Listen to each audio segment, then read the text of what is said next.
Hi, I'm Benjamin Studebaker.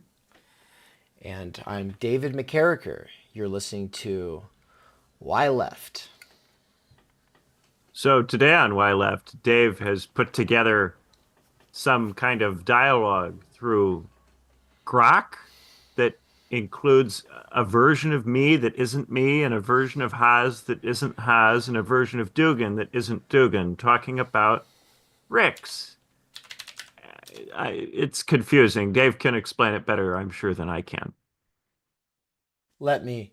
I'll just say, um, first of all, we AI has been a theme here at Theory Underground for a couple of years because of the fault line theory and everything that Michael Downs has done, engaging with the CCRU and Nick Land, right? So, that's AI as capital, which is kind of different from these large language, these learning models or whatever, right? I've played with ChatGPT, I've played with Gemini, I've played with a couple of other ones. I never played with Grok until last week, and I don't play with them a lot because I'm usually unimpressed, right?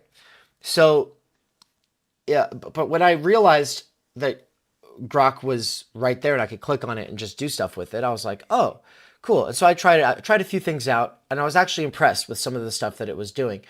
It was coming across um, at least at least a grade level higher than ChatGPT and Gemini, or at least my memory of those. Now, of course, they've evolved. They're all evolving all the time. I don't keep up with the Joneses, and I'm not a super big AI kind of guy. So that's my disclaimer to everybody. But I just thought it would be a little bit of fun here to stage a debate of sorts, a contradiction conversation between Benjamin Studebaker, um, Alexander Dugin, and Hazaldin. And then at the end, I bring in a liberal critic of all three, right? And then I was like, Benjamin, what if instead of doing the conversation where we were going to just talk about the Brickster post you made on Facebook, we actually see what you think about how good of a job Grok is doing, estimating your position and how it would engage with its imagined positions for Haas and Dugin. Obviously, as hopefully an opening for something that we can do later with Haas, but also potentially so that we can, I don't know, have some kind of a sense for Grok and what its capacities might be today and what they might be in the future. So there's that sort of meta conversation about the AI side of things. Yeah, I haven't seen this, and I'm expecting it to badly butcher me. And if it badly butchers me, it's also going to badly butcher Haas and Dugan. So don't expect anything that it says to actually correspond with any of what any of us think. Take my reaction, which I'm sure will be critical. I can't imagine that Grok is actually able to personate me, to be indicative of the level of disapproval that I'm sure Haas and Dugan would have for the text that is ascribed to them. There we go. Yeah. And also, I know just little enough that I actually don't know how good of a job it was doing, right? So that's one of the other things that I should say is that I staged off this conversation earlier today, and then I was like, I mean, I'd give it an A if I was grading it, but I haven't spent enough time in the weeds of this kind of research. This is not my wheelhouse, and so that's why I like to learn through contradiction, right? I like to see contrasting views. So let's get after it.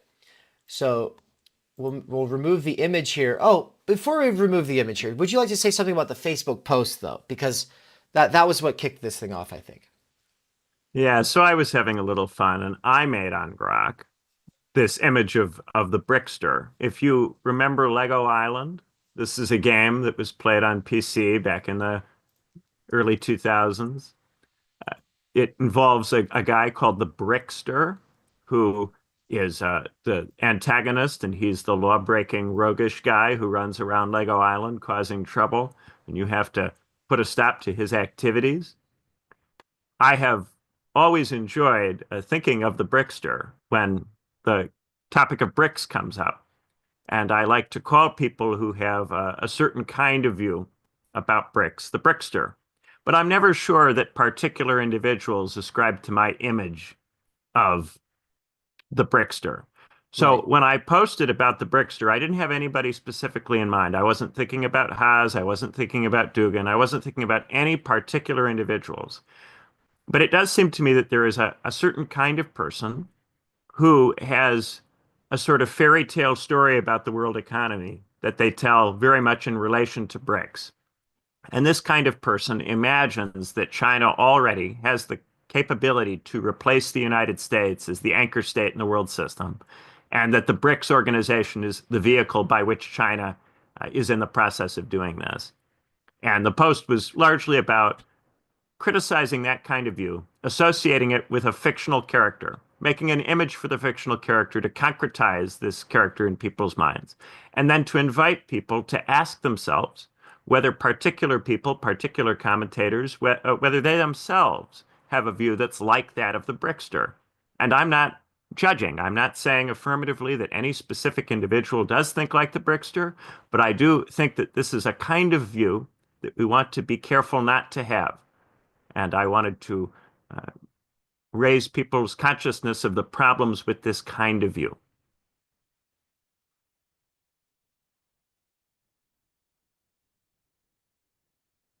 Dave, you're muted. I can't hear you.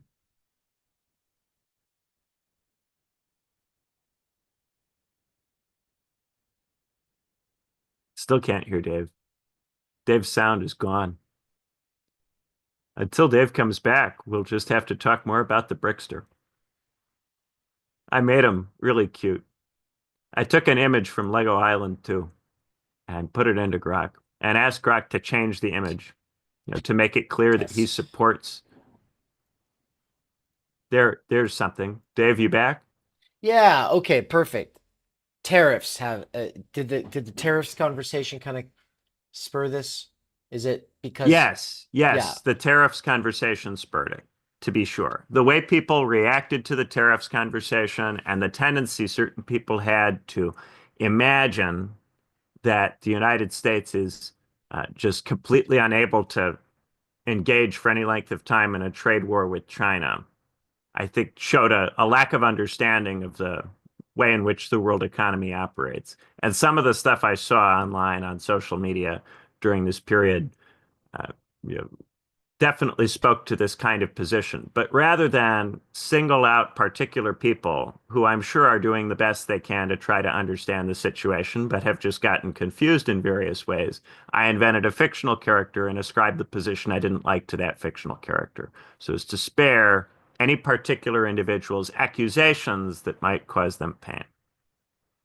right. So Benjamin is above board and he's not trying to create drama, but I am here trying to create drama by taking your general sort of stereotype and saying, well, I actually think that, it would probably apply to Haas and Dugin. Of course, they're going to be a lot more intelligent than uh, whatever. They're trying harder. Okay, but with that said, I started off the question for Grok uh, very general, right? Like I wanted this to be very normie accessible.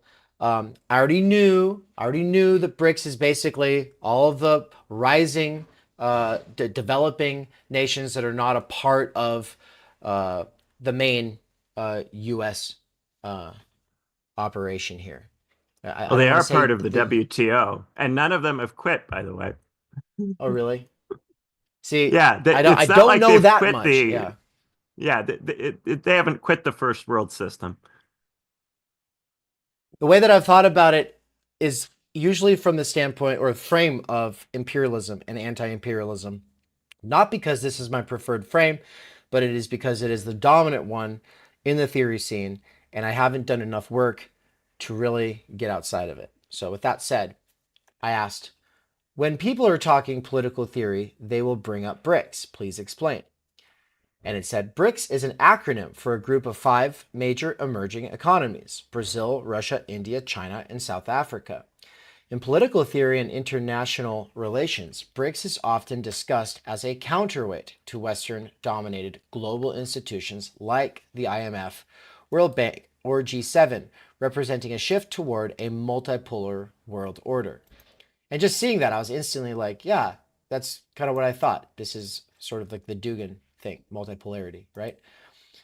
Key points about BRICS. Formation and purpose. Formed in 2006, South Africa joined in 2010. BRICS aimed to promote economic cooperation, trade, and development among member states. It represents countries with significant populations, about 40% of the global population, large economies, roughly 25 to 30% of global GDP, and diverse political systems. Role in political theory. Challenging Western hegemony. BRICS is often cited in discussions of global power dynamics as a bloc advocating for a less US/Western centric world. It pushes for reforms in global governance, like increasing voting power in the IMF or creating alternative financial systems. Multipolarity. Notice the difference between those two. Is The, this a mechanism for demanding reform from the actual institutions that really make the system work, or is it about creating an alternative system? right. Grok just treats those as if they're equivalent, but they're actually rather different purposes. We're really talking reform versus revolution, right? Yeah, an alternative financial system is not just reform in global governance. Increasing voting power in the IMF is quite different from giving countries a real alternative to the IMF. Now, you might position yourself to be interested in creating an alternative to the IMF for the purposes of extracting reforms to the IMF. That might be one way that you play it. Right. But there And are a off lot the of top, questions there about what actually is the ultimate end game of an organization like BRICS. right. And so for Russia, does Russia have a position, like a known position, trying to get reforms in the IMF or create an alternative financial system? It's not trying to create an alternative financial system, is it?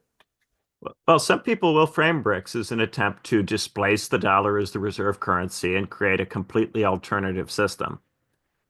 But also, it may be a way of trying to push for some leverage to negotiate reforms to the mainstream first world institutions.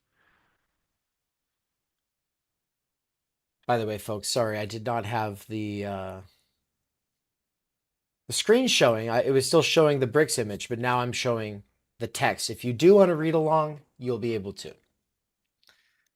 Ah, that Brickster, he was preventing you from reading the text. He's always up to something. He's always doing something like that, yeah. Multipolarity. Theorists see BRICS as evidence of a shift from a unipolar world dominated by the US to a multipolar one where multiple powers like China, India, or Russia exert influence. South-South cooperation. BRICS emphasizes collaboration among global South nations, promoting trade, investment, and cultural exchange without reliance on Western intermediaries. Quick side note, this is all basically what you would get from a Wikipedia pull, right? But we'll keep going. Benjamin, you want to read a couple let's do like a, Yeah, maybe, popcorn. yeah. Key initiatives. New Development Bank. Established in 2014, the NDB funds infrastructure and sustainable development projects, offering an alternative to the World Bank. Contingent reserve arrangement. A financial safety net for member states facing currency crises, reducing dependence on the IMF. Trade and investment. BRICS promotes trade in local currencies to reduce reliance on the US dollar. Critiques and challenges. Internal divisions. Member states have diverse political systems, e.g., democratic India versus authoritarian China, and competing interests which can hinder unity. Economic disparities. China's economic dominance overshadows smaller members like South Africa, raising questions about equal influence. Geopolitical tensions. Conflicts like India-China border disputes or Russia's isolation post-Ukraine invasion strain cooperation. Limited impact. Some argue BRICS lacks the cohesion to truly rival Western institutions, as it's more a symbolic alliance than a unified bloc. BRICS in political discourse. Realism. Realists view BRICS as a pragmatic alliance to balance power against the West, driven by national interests. Constructivism. Constructivists highlight BRICS' role in shaping a shared identity among emerging powers, redefining global norms. Dependency theory. Scholars using this lens see BRICS as a way for global South nations to escape economic dependence on the West, though some worry it may replicate exploitative dynamics internally. I don't love that section because it attributes to entire schools of IR thought single positions. I don't like Mm, that. That's not a good way to engage with IR scholarship. It also doesn't cite anything. It isn't connected to any actual literature. right. Yeah, realism, constructivism, dependency theory. So, And what about liberalism? What about new institutionalism? What about Marxism? What about there's other stuff. And right. internally, there are different positions within realism, different positions within constructivism. And this isn't going to help anybody think about any of that. So it would be worth doing a follow-up where we have it do that actually.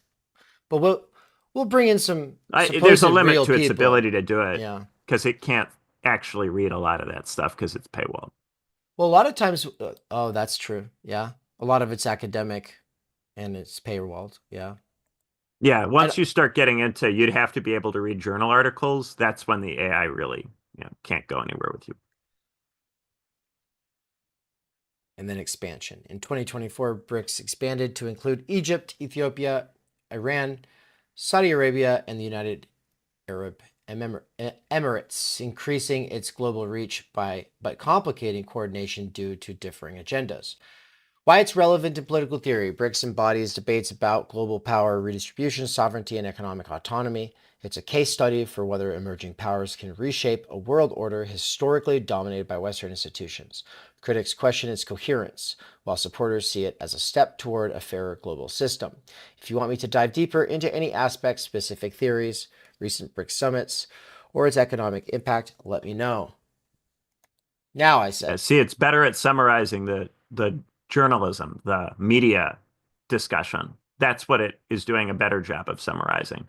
But any kind of academic discussion is going to be very superficial. hmm. Which takes us back to how to not sound like AI in your writing. Your first piece of advice was actually dig into the archives of the Yeah, read journal articles and cite universities. stuff will immediately create a difference. Actually use your Mm-hmm. library. Mm-hmm. Actually use it. I know, novel concept. So I said, how does Alexander Dugin relate to BRICS? It said, Alexander Dugin, a Russian philosopher and political theorist, is a prominent advocate for a multipolar world order which aligns with the BRICS groups push to challenge Western dominated global structures. His ideas, rooted in Eurasianism and the fourth political theory, emphasize rejecting Western liberalism and promoting cultural and geopolitical pluralism, making him an ideological supporter of BRICS' mission to foster a counterbalance to U.S. hegemony. It's worth noting that it pulls from 8 posts and 15 web pages. So sometimes it shows you what it's pulling from, which is cool. So you can click on that and yep, it's pulling from his Wikipedia page. It's pulling from the Arctos Journal, something by Dugin called Decoupling. It's pulling from the BRICS Summit in Kazan, 3 Days That Can Change the World, from Alexander Dugin on multiple. In any one of these, you can right click it, you can open it, you can take a look for yourself. So this Yeah. is, in this case, this is And straight up notice it, his Substack. yeah, it can only pull from the stuff that is publicly available. So it's not pulling from the actual text of his published work. It's pulling from his Substack or from these articles that happen to mention him. I want an AI that remembers everything I teach it and is able to scour Anna's archive. And if anybody knows how to hook me up with that, DM me. I'm serious. Because Anna's archive has the academic side as well. It has the journal articles, it has the books. Um, that'd be awesome. Anyway,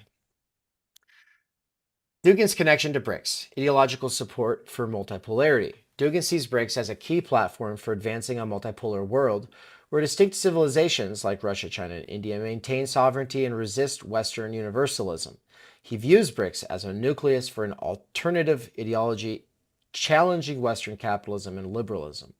In his writings, such as articles in the Arctos Journal, Dugin argues that BRICS nations are part of a broader decoupling from Western norms, embracing their unique traditions and rejecting globalist structures.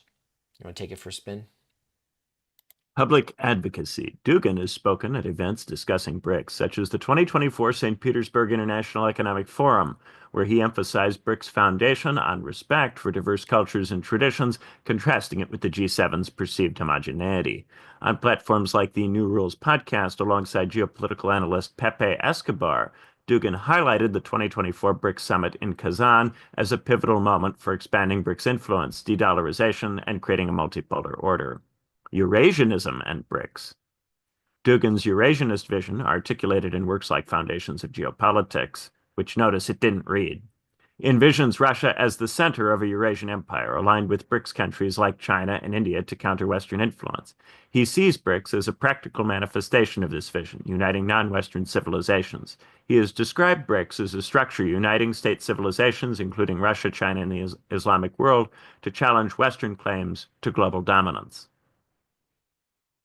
Misattributions and clarifications. Some online claims, like a 2022 Facebook post, falsely credited Dugin as the creator of the BRICS idea. This is untrue. The BRICS concept originated in 2001 from economist Jim O'Neill at Goldman Sachs, and the group formally began in 2006. Dugin is a supporter, not a founder.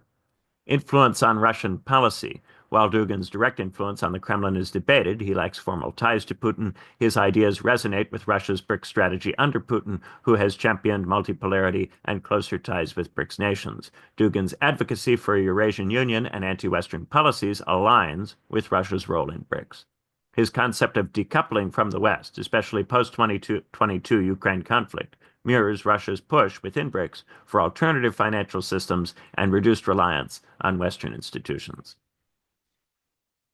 This is more or less what I would have figured I would find from someone who was assessing those sources. So I'll say, yeah, fair enough. That is what I would expect. But does anything jump out at you here, Benjamin? And the thing you got to notice is that it will make claims about his books, but it doesn't read his books. You can tell from the source list, it only reads online publications which summarize or make claims about his books. And this creates an opportunity for superficiality. Now, without going through his books, it would be difficult to point out where the superficiality would be. If we were talking about myself and my own work, I might be able to point it out. But since he's not here, I would just highlight that it's making claims about his books and it's not reading them. Mm-hmm. And we have some folks here in the chat who I think like Dugin, and then we also have folks in the chat here who don't like him. There are people who are also trying to trash on Haas, people trying to defend him. You all can have fun if you want to keep doing that. I'm not going to babysit the chat here, but, to me, the reason that it's relevant, because somebody in the chat was saying, well, he's always been crazy. Dugin's always been crazy. Why is he relevant? At the point that it's likely that the CIA tried to assassinate him and they blew up his car and killed his daughter 2 years ago, and he's active on X and Facebook and easy for small channels to bring on, making him a very big figure that is sensational and super, super blacklisted from Amazon.com. He's fucking relevant. And it's kind of insane to act like he's not. Like, you don't get to pick who is relevant or who's not relevant. It's the same thing when people are like, well, why is Joe Rogan relevant? Well, sorry, things aren't left up to you to decide, but he just is. Yeah, relevance is not a normative question. Yeah. It's not about whether you agree with him or you like him or his work. The reason that Dave is wanting to engage with this is because it has had a lot of influence online in communities and parts of the internet that Dave pays attention to and cares about. and that we're all adjacent to at Theory Underground or at Sublation or at Philosophy Portal. Like there is a very high chance that you're going to meet somebody who is questioning everything, who's trying to develop his or herself, probably his self, and he is going down this rabbit hole. And it's a rabbit hole that is seductive for a lot of reasons. You know, it's seductive for a lot of reasons. And so it's worth taking seriously. And also, I would just say on this note about how the AI is limited by an inability to go beyond a certain barrier, so is anybody in the position I just described. Anybody in the position I just described is also there. And so it's very relatable for me as somebody who's outside. And though I've been shown how to use libraries at universities, that was kind of, you know, when they bring the person into the classroom and they say, here's how you use it. This is how you do a search query on JSTOR. It's not the same as like really learning how to find the relevant sources, which would usually be in journals, right? And then how to weigh the claims being made across or within these journals. So that's why we need Yeah, Benjamin. people are operating with hands tied behind their backs, and a university system which doesn't make it easy to get access to good quality stuff. Exactly. Dugin's broader context with BRICS. Philosophical framework. Dugin's fourth political theory rejects liberalism, fascism, and communism, proposing a civilization-based order that he believes BRICS embodies. He argues BRICS respects cultural pluralism, unlike the West's universalist agenda. Now, Grok will bring in arguments against this, and so I'm not going to pick this apart right now. But I will just say, if you read the fourth political theory, this is all true. He definitely frames things this way. He says there's three big ideas in modernity: liberalism, fascism, communism. He doesn't put them in that order, though. I think that is Grok putting them in that order. He puts them in the order liberalism, communism, fascism. And he puts them in that order because it's a chronological development, right? Communism is a response to the failures of liberalism. Fascism is a response to the failures of communism. Each of these three things has fundamental problems. He's proposing a fourth way that is meant to deal with the different problems.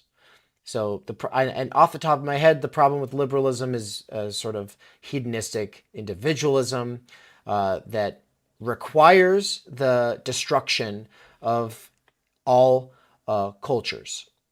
Then you have fascism. Sorry, no. Then you have communism, which I think he says is culturally chauvinist and imperialist in its nature. It requires a global order, and it has to all kind of revolve around the same model, which of course is also true in our current system. And then with fascism, he says it's racist, and it also required this global domination. And so his way, he's saying, would allow these different continents to basically exist in their own ways. That's what he's trying to play up there, and that's why he gets to say, "I'm anti-racist, I'm anti-chauvinist," right? Critiques of the West. Dugin frames BRICS as a revolutionary force against Western hegemony, particularly US-led globalization. He sees Russia's actions in Ukraine as part of a broader struggle against unipolarity, a narrative he ties to BRICS' rise. Global South alignment. Dugin highlights BRICS' expansion, for example, including Iran, Saudi Arabia, and Ethiopia in 2024, as evidence of growing Global South solidarity, which he supports as a bulwark against Western dominance. Limitations and controversies.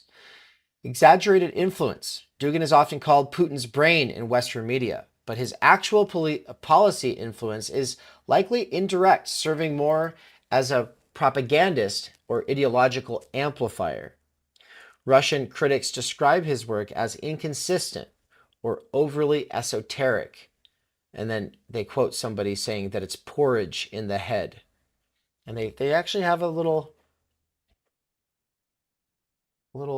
source here for that from the Weekend essay, The Imperialist Philosopher Who Demanded the Ukraine War. by James This is a story in the New Gurney. Yorker, so Western media, quoting somebody from Russia, not Russian media. Thank you for clarifying. I looked at it. I just read the weekend essay. I wasn't looking at the top where it says the New Yorker. So yeah, that's good though. Okay. Extreme views. Dugin's anti-liberal stance, past flirtations with fascism, and calls for destabilizing the West, for example, the foundations of geopolitics, makes him a polarizing figure. His support for BRICS is tied to his broader, sometimes conspiratorial anti-Western agenda. This is drawing from CNN and Commonweal magazine. Not a BRICS architect. Despite his vocal support, Dugin has no official role in BRICS or its summits. His involvement is limited to commentary and ideological alignment. Yeah, so if you notice there, the whole argument is going to be at the level of media stories, journalistic work. It's not academic stuff. There's no academic discussion of the work there. All of the sources are journalistic, op-ed. Conclusion. Alexander Dugin relates to BRICS as a vocal ideological supporter, framing it as a cornerstone of a multipolar world that aligns with his Eurasianist and anti-liberal philosophy. He sees BRICS as a platform for non-Western civilizations to assert sovereignty and challenge Western hegemony, a view he promotes through writings, speeches, and media appearances. However, he is not a creator or official figure in BRICS, and his influence on Russia's BRICS strategy is likely indirect, amplified by his public persona rather than direct policy making. If you'd like more details on specific Dugin texts or BRICS summits, let me know. One thing I would like to experiment with is actually uploading texts to Grok to see what it could actually do with some texts. For instance, upload a book by Dugin, upload a book by Benjamin, you know, upload different books and then see if you could get Grok to Grok them out. Might be interesting, but also that's not its default, obviously. And I think that I did look up if there's a PDF uh, limit, and the file size limit would be 5 megabytes. So you can't put big PDFs into Yeah, Grok yet. you're pretty limited. Yeah. But it said that it will be upgrading it soon. So I said, what would be Benjamin Studebaker's critique of Alexander Dugin and BRICS? Oh God, I'm gonna cringe so hard. I haven't seen this at all, guys. I have no Yeah. idea what Dave's about to do to me. You know, guys, the idea of why I left is that I do stuff and then Benjamin just live reacts. Like that's the whole structure here. So let's Oh go. God, Do you want to read help me. it? Do you want to read it All right, describing? I Yeah. reserve the right to interrupt and criticize it. Okay. Benjamin Studebaker, a political theorist known for his work on structural critiques of global politics, political economy, and ideology, would likely approach Alexander Dugin and BRICS from a perspective rooted in historical materialism, skepticism of ideological grand narratives. I mean, those two things contradict immediately because historical materialism is a grand narrative, and a focus on power dynamics. While Studebaker has not explicitly written a detailed critique of Dugin or BRICS based on available information, that's true, I have not. We can infer his potential critiques based on his analytical framework, as seen in his blog posts, podcast appearances, and book, The Chronic Crisis of American Democracy. Below, I outline how Studebaker might critique Dugin's ideology and the BRICS project, focusing on their theoretical underpinnings, practical implications, and alignment with global power structures. So it's not claiming to have looked at my more recent book, Legitimacy and Liberal Democracies. Nor is it Critique of it. actually. I mean, it's not saying it read your book, but I'm assuming that it's surmising stuff about your book from articles, right? There's enough chatter online about my book that maybe it thinks it knows what's in my book. It can read the abstracts for the individual chapters because Palgrave did put those out. So it has a little Mm. bit to go on with regard to my first book. Uh, but yeah, it's certainly not the main text. While Critique I of listen, Alexander Dugin. I'm gonna go grab some water while I listen to you serenade us. All right. Studebaker's approach to political theory emphasizes structural economic and political forces over ideological or cultural narratives, which puts him at odds with Dugin's esoteric civilization-based philosophy. Okay, so it's going to do a very kind of binarist materialism versus idealism thing here. Here's how he might critique Dugin. Rejection of civilizational essentialism. Dugin's Eurasianism and fourth political theory rely on essentialist notions of civilizations, e.g., Russian, Chinese, or Islamic, with distinct, unchanging cultural identities. Studebaker, influenced by Marxist and structuralist thought, would likely argue that these categories are constructed and historically contingent, not eternal truths. He might see Dugin's framework as a romanticized mythologizing of cultural difference that obscures the material realities of class capital and state power. For example, Studebaker might critique Dugin's portrayal of Russia as a unique state civilization as a distraction from Russia's role as a semi-peripheral state in global capitalism, dependent on resource exports and vulnerable to Western sanctions. Okay, I'm not entirely put off by that. It tends to kind of emphasize the more Marxist or structuralist part of what I do as opposed to some of the other things, but I'm not so completely anathematized by that.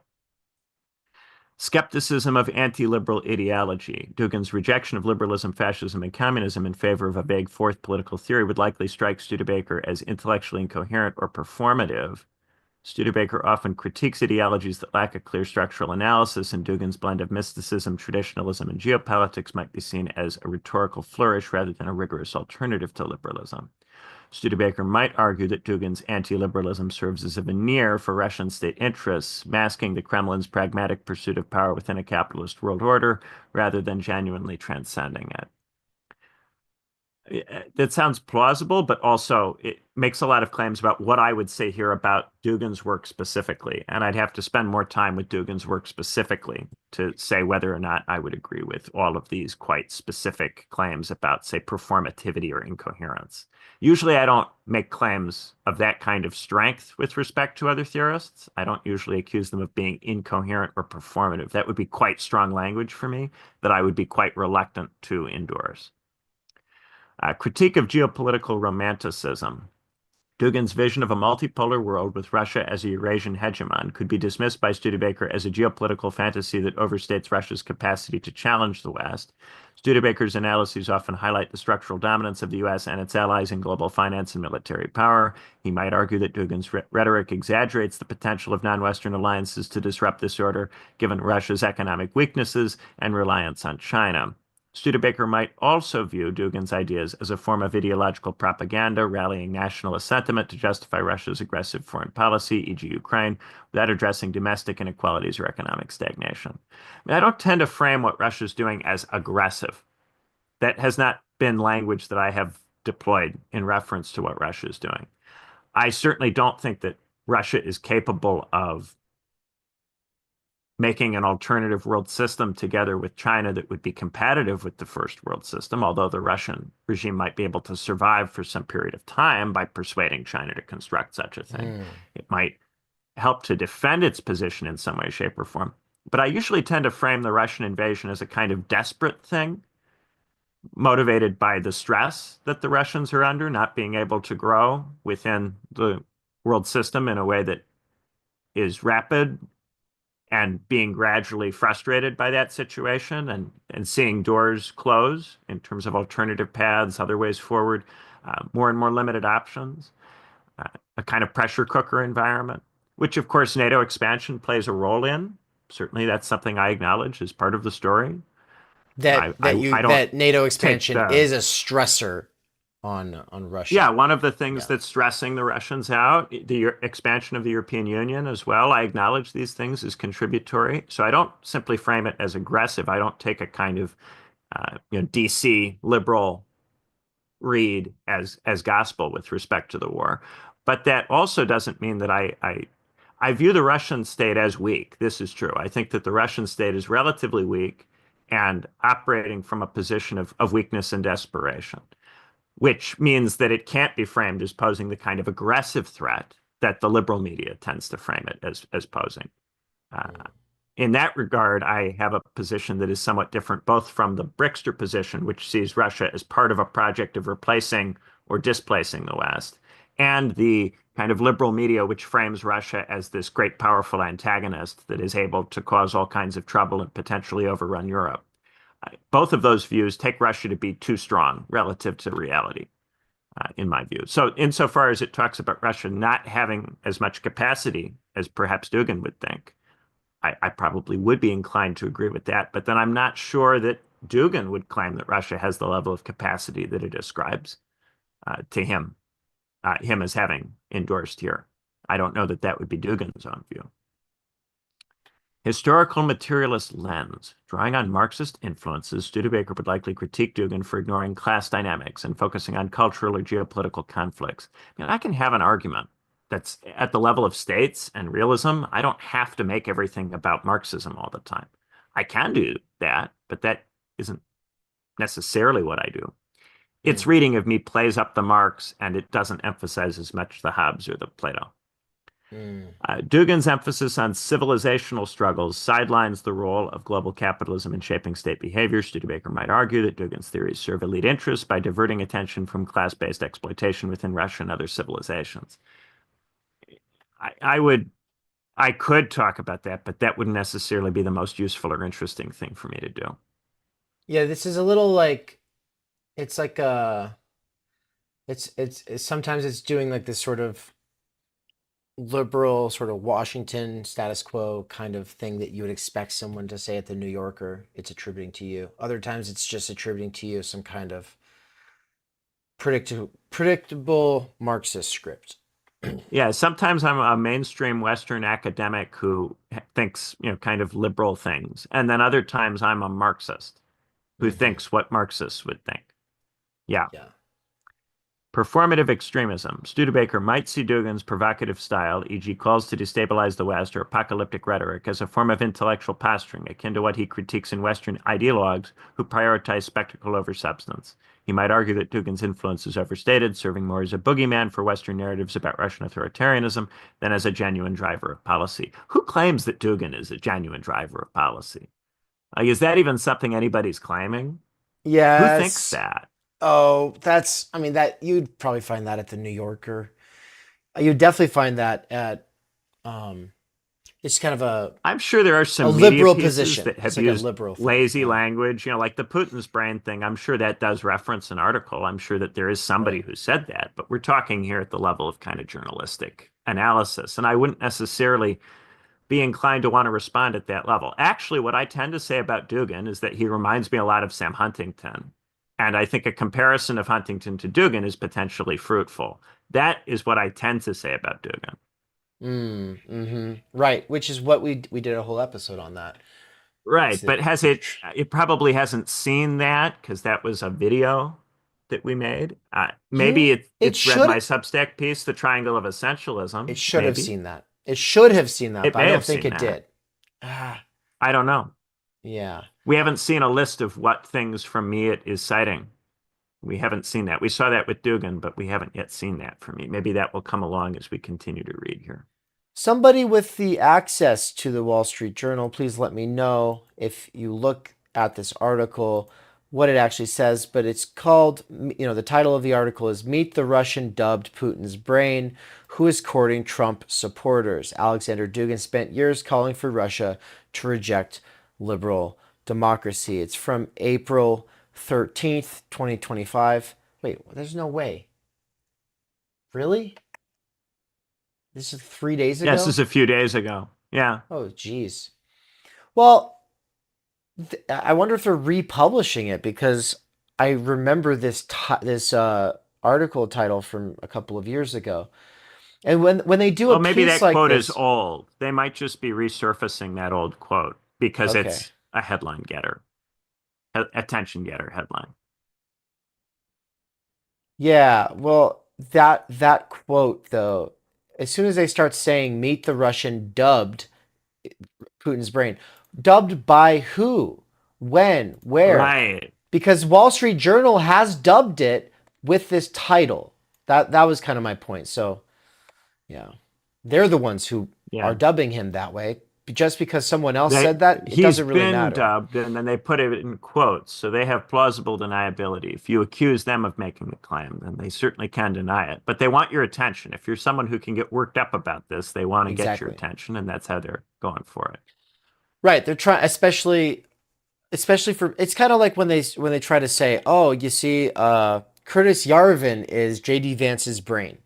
It's like the same kind of thing. So JD Vance had a conversation with Yarvin or referenced Yarvin, and so now we can say that that's Trump's agenda. And it's like, oh, you see, Dugin's had a conversation with Trump. Somebody called him his brain. There you go. Yeah. But in terms of what I would say about somebody like Dugin, what I would do would not be about reacting principally to media articles about him. It would be discussing the civilizational theory, contextualizing it in relation to other civilizational theories from the academy, like Sam Huntington's, discussing why these theories have become popular, why it is that people think that they might be true, why they seem to compel, but then also what my particular issues are with them as explanatory frameworks. And I would discuss it at the level of theory. I wouldn't just go, oh, he's not a serious person. Mm-hmm. I don't Mm-hmm. operate that way.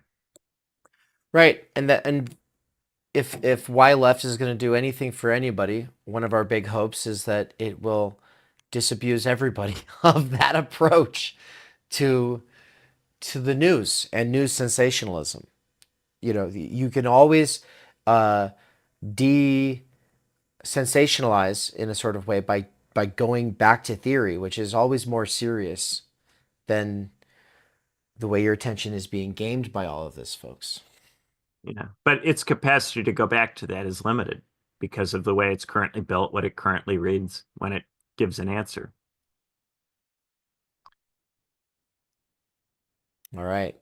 Two, critique of BRICS. Studebaker's critiques of global institutions and power dynamics would shape his perspective on BRICS, likely focusing on its structural limitations, internal contradictions, and role within global capitalism.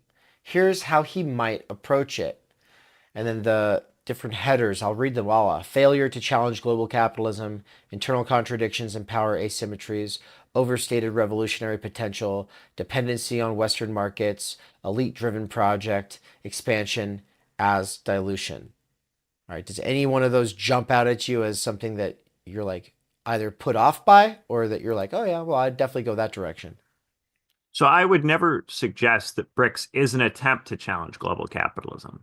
I would never even discuss it as failing to have done that because that's not something it tries to do. It's trying to restructure in some way the global system, but I would never even frame it as aspiring to replace capitalism. It's not that kind of thing in the first place. So I wouldn't be inclined even to argue in that way That sounds, because I but wouldn't even take that to be the horizon of the project. Maybe if I met somebody who was obsessed with trying to claim that, I would discuss that point, but I wouldn't take that to be that would be straw manning for me to focus on that rather than steel manning. I would want to engage with more interesting arguments. which I feel like is the low key biggest uh, dunk you could get in on a lot of the internet personalities who do think of BRICS as being a fundamental challenge to global capitalism. You're basically Yeah, saying, it's just obvious to me that it's not even trying to do that. Like, that's not even what they want to do. If you ask them and got them to be honest with you about what it's for, they wouldn't claim that that's what it's for. So, yeah, at that point, you're expecting it to fulfill some fantasy that you have that has nothing to do with what BRICS is actually for. yeah. And who does this? Who's implicated by this? I hope nobody. I hope there's nobody who actually thinks that BRICS exists to challenge global capitalism. I hope that I there's I almost no one who thinks that. I think one dime would not feel personally attacked here or implicated, but I think a lot of his associates would be, and so that would include a lot of the left tuber people like Hakeem and Bad Empanada, Oh, I hope and not. obviously Haas. Yeah. Yeah, I hope they're not thinking that. If they are, then they need a little bit of a talking to. Uh, but yeah, Come on, I hope guys. not. Happy to have that conversation if the shoe fits. Anyway, Yeah. so I'll read it though. Studebaker often argues that global institutions, even those framed as alternatives to Western hegemony, operate within the constraints of capitalism. He might critique BRICS for not fundamentally challenging the capitalist world order despite its rhetoric of multipolarity. So you're saying definitely not. That would not be where you go. I mean, capitalism and unipolarity aren't the same thing. Those are two different things. Unipolarity is an IR concept, which is to do with the position of the United States in the world system as the anchor state. Capitalism could exist with multipolarity potentially, What is and an it has IR in the past concept? existed international relations. Oh, So, okay. in the 19th century, for instance, there was arguably multipolarity with capitalism. You can have those things together. It's not obvious that capitalism requires unipolarity. A more interesting argument would be about whether it is the case that BRICS is actually an instance of or can actually produce multipolarity. And there we might have a more interesting argument. I would say that it can't, but some people might say that it can or that it already is. Uh, but capitalism is a different concept from unipolarity, multipolarity. On the one hand, there's capitalism. On the other hand, we're talking about the state system. And those are really not at all the same thing. Hmm. Okay. Geez. And I would not confuse those things or elide the difference between them as Grok does here. Grok, you need to learn. You need to learn that you do not have the Studebaker figured out. All right. Internal contradictions and power asymmetries. Studebaker would likely highlight the unequal power dynamics within BRICS, with China's economic dominance overshadowing smaller members like South Africa or Brazil. He might argue that BRICS is That's less. just obvious. That goes without saying. Yeah, Why would yeah. that even be something? Who thinks that BRICS is some kind of internally egalitarian organization where everybody gets a say? Nobody thinks that. Nobody Well, is who it? actually pays attention. It's Well, obviously the China-led group. And it's not even a group that China leads because many of the states are just there to see what's going on and aren't necessarily committed to following China wherever China wants to go. They want a seat at the table and they want to be able to hear the conversation. Country like India has plenty of reasons to potentially, want to be part of an American trade bloc if it's able to get some jobs or some manufacturing in India. Uh, that would be what I would focus on. I would focus on India having economic interests that potentially conflict with those of the bloc and going, there may be other cases in the other states where that's also true, but that would be about conflicts of interest. It would not be right. about unequal power dynamics. It's obvious that China is the most powerful state in the bloc by a long way, insofar as it's a bloc. My critique would be that it's not a functional bloc because there's too many internal conflicts. Now, internal contradictions, that might point in that direction, but notice how it is instead focusing on unequal power dynamics, like, oh, South Africa's weaker than China. No shit, Sherlock. Of course, South Africa's weaker than China. Why would that need to be said?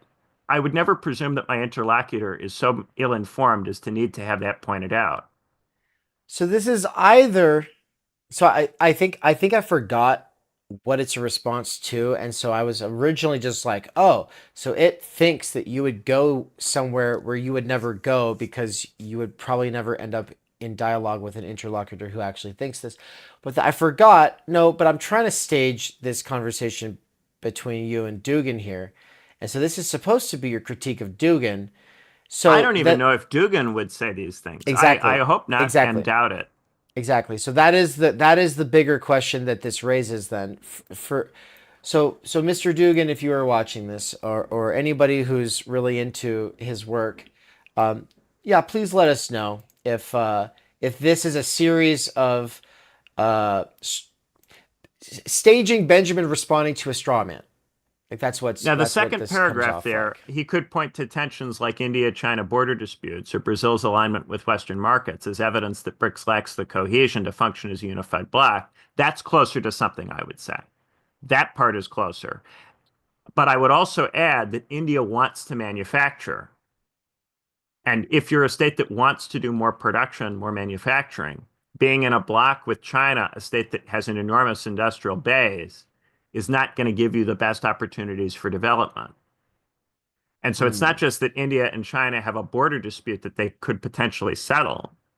It's that they also have contradictory economic interests that are a locus by which any kind of economic cooperation can be intervened in and disrupted from outside.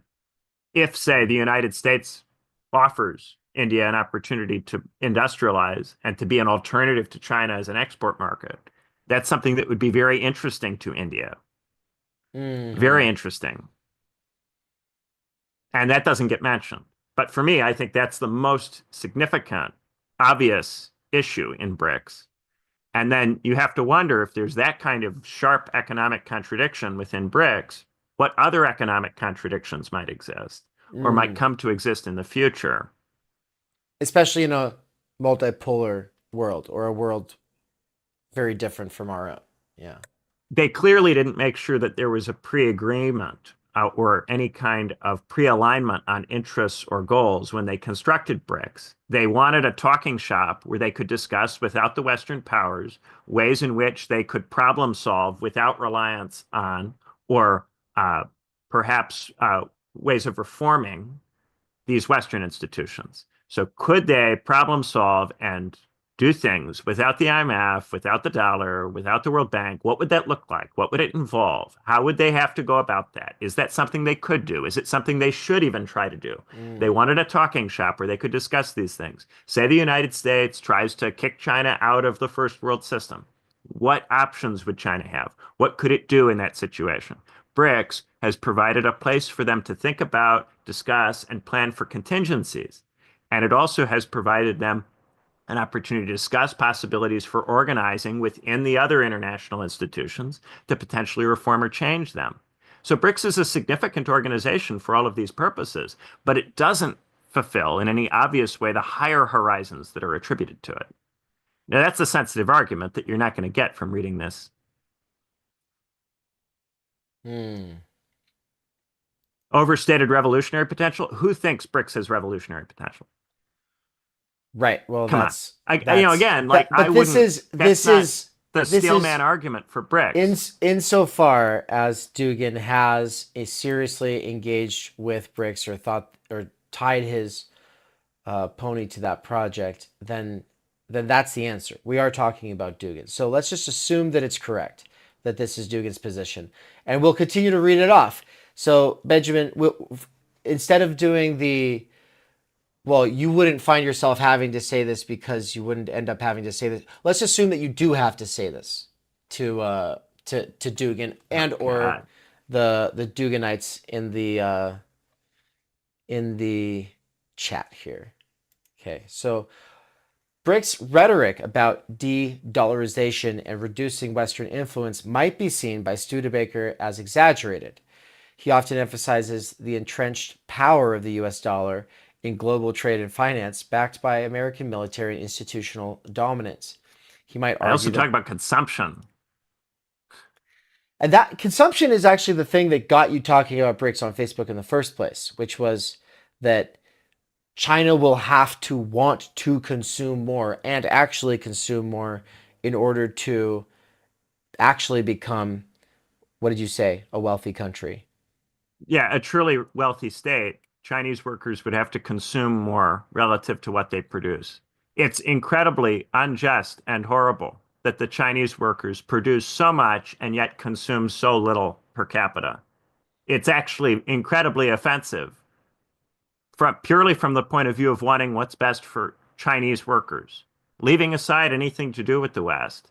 Underconsumption in China is a serious problem for Chinese workers.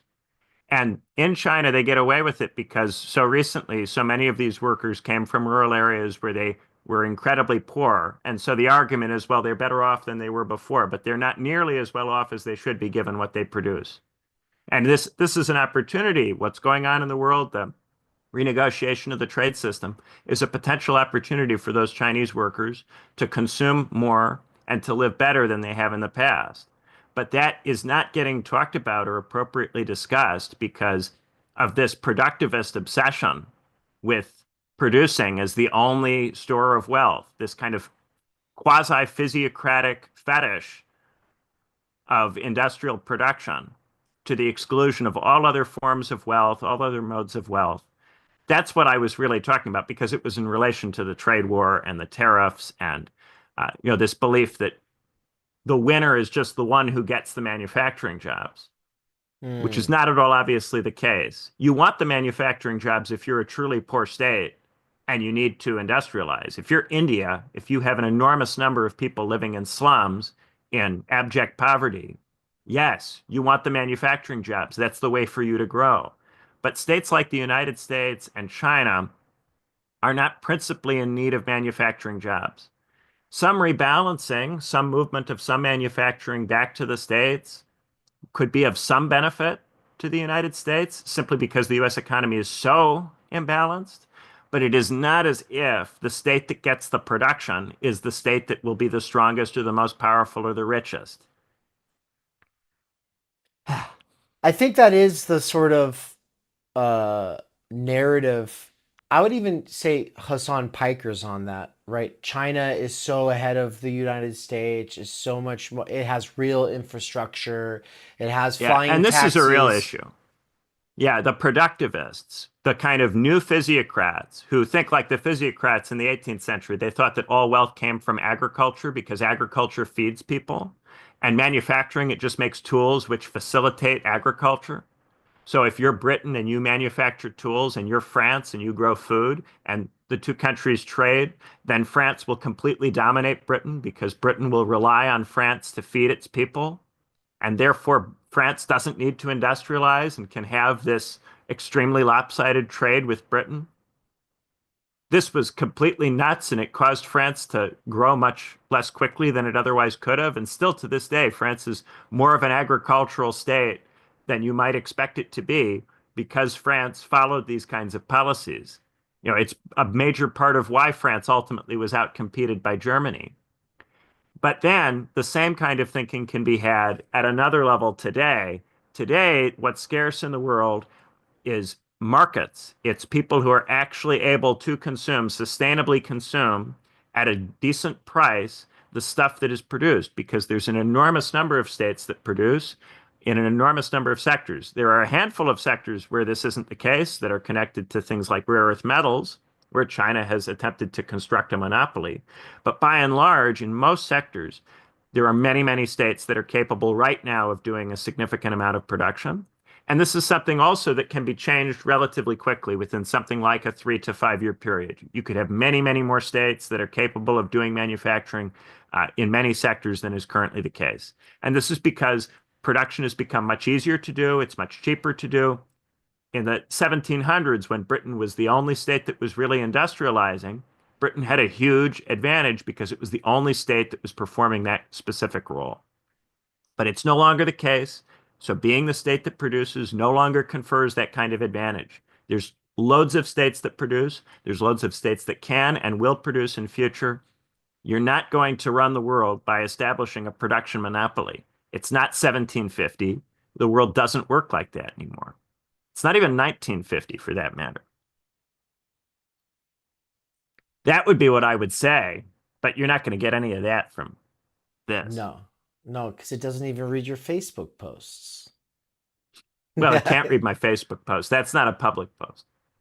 Mm, But, did it even read the Triangle of Essentialism, which is a Substack piece that anybody can read?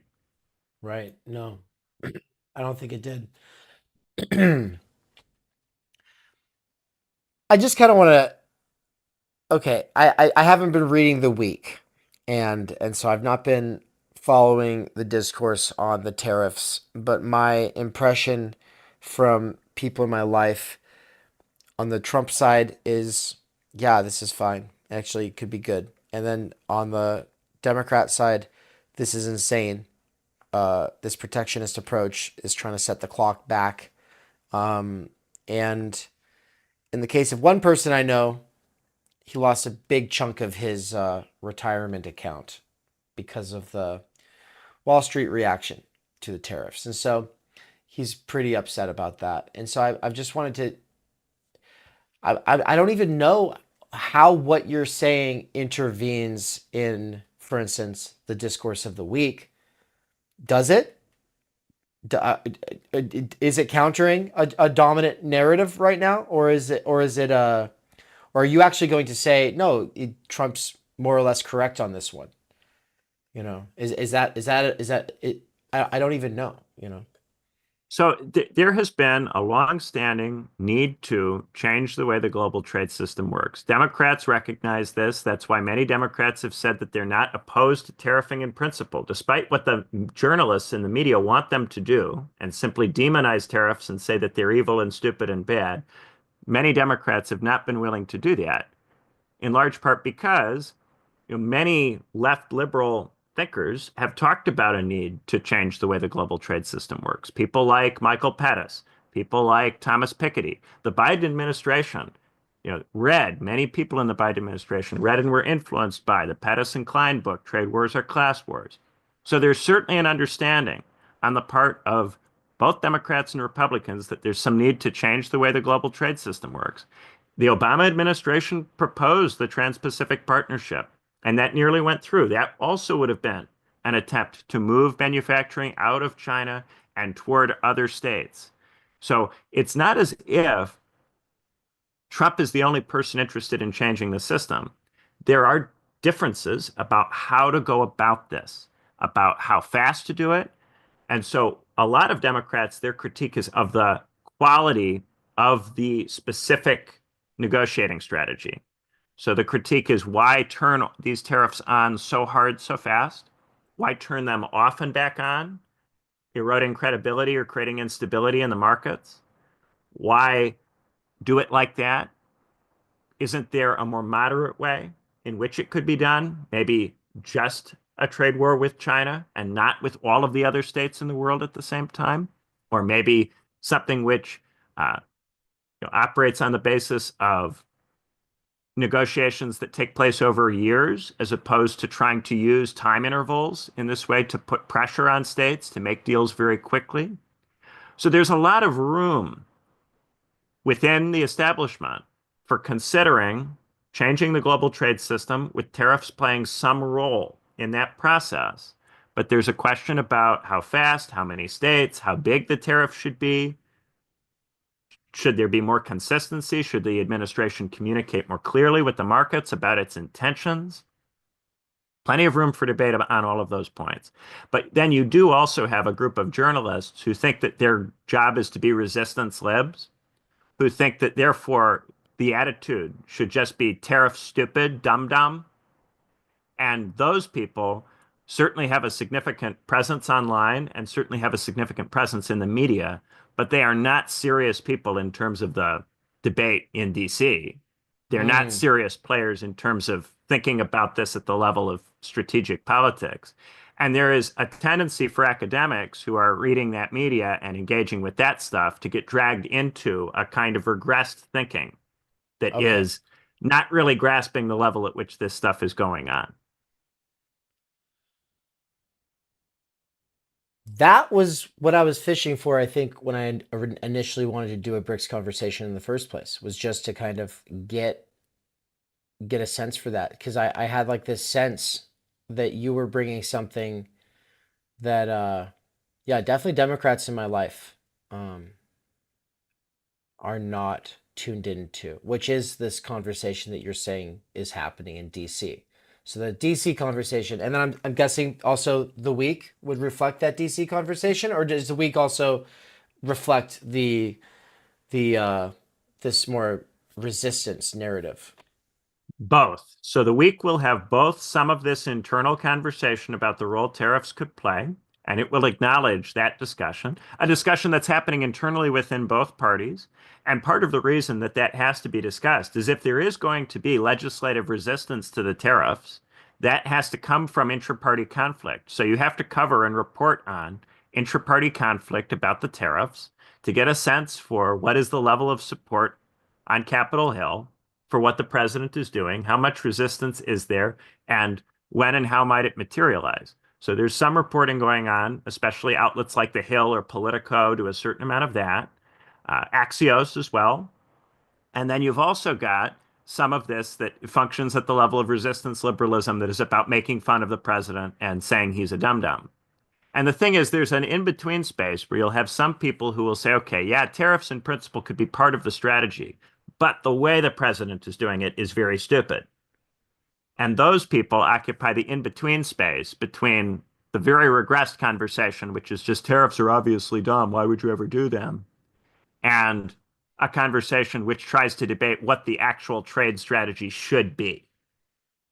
And Hmm. that's where I'd like to get us, insofar as we have issues with the way the president is going about this, what should the actual trade strategy be?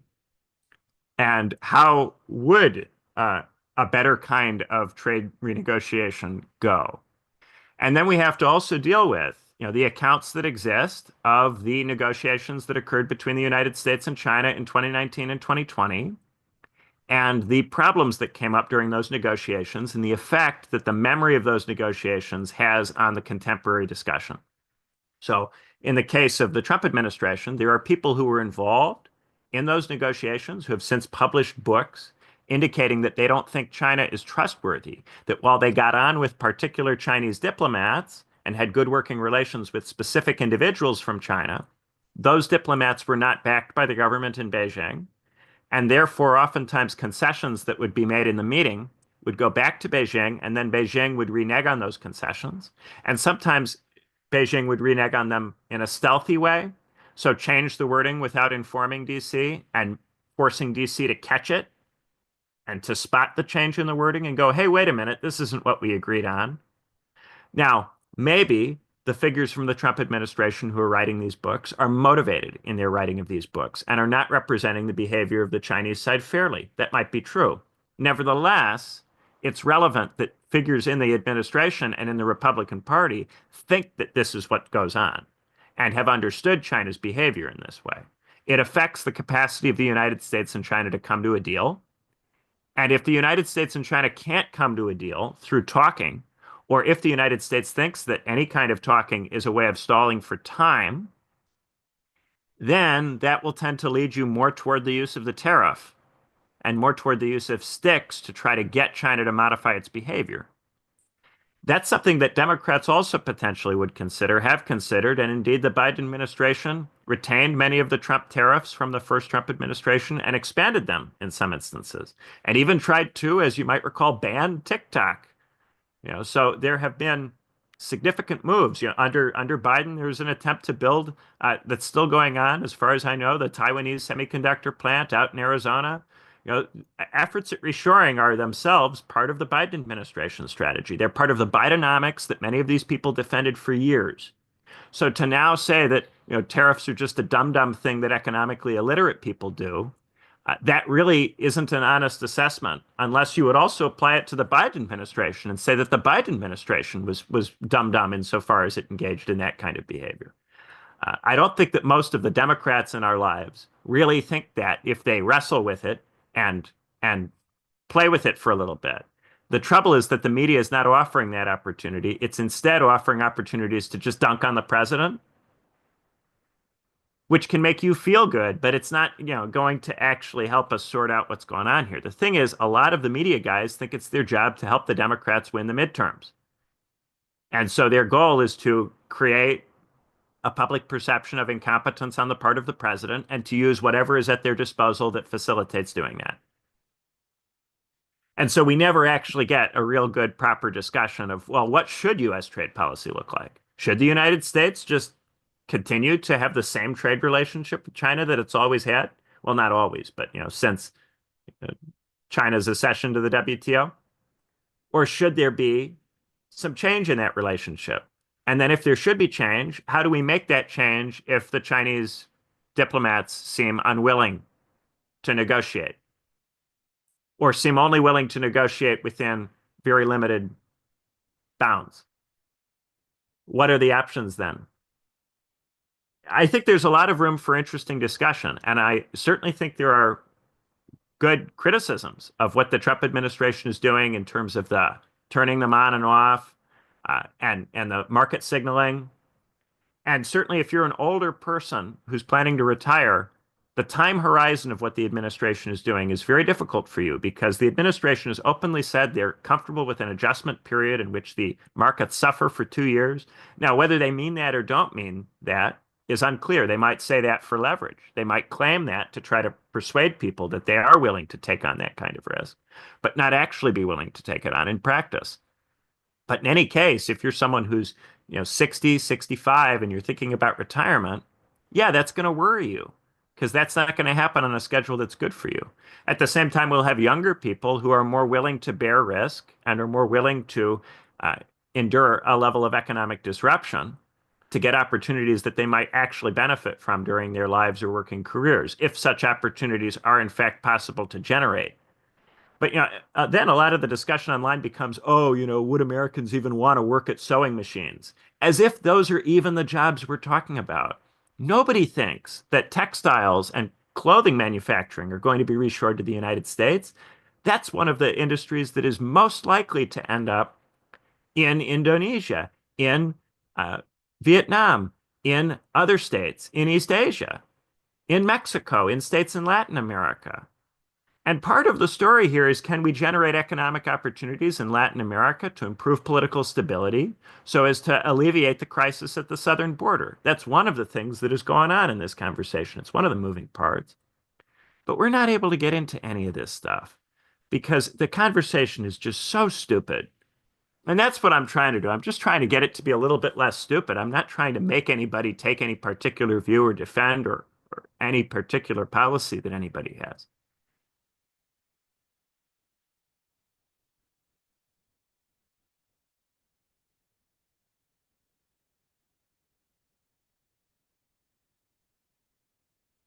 Dave, you're muted. That's why there was the pause. He was muted.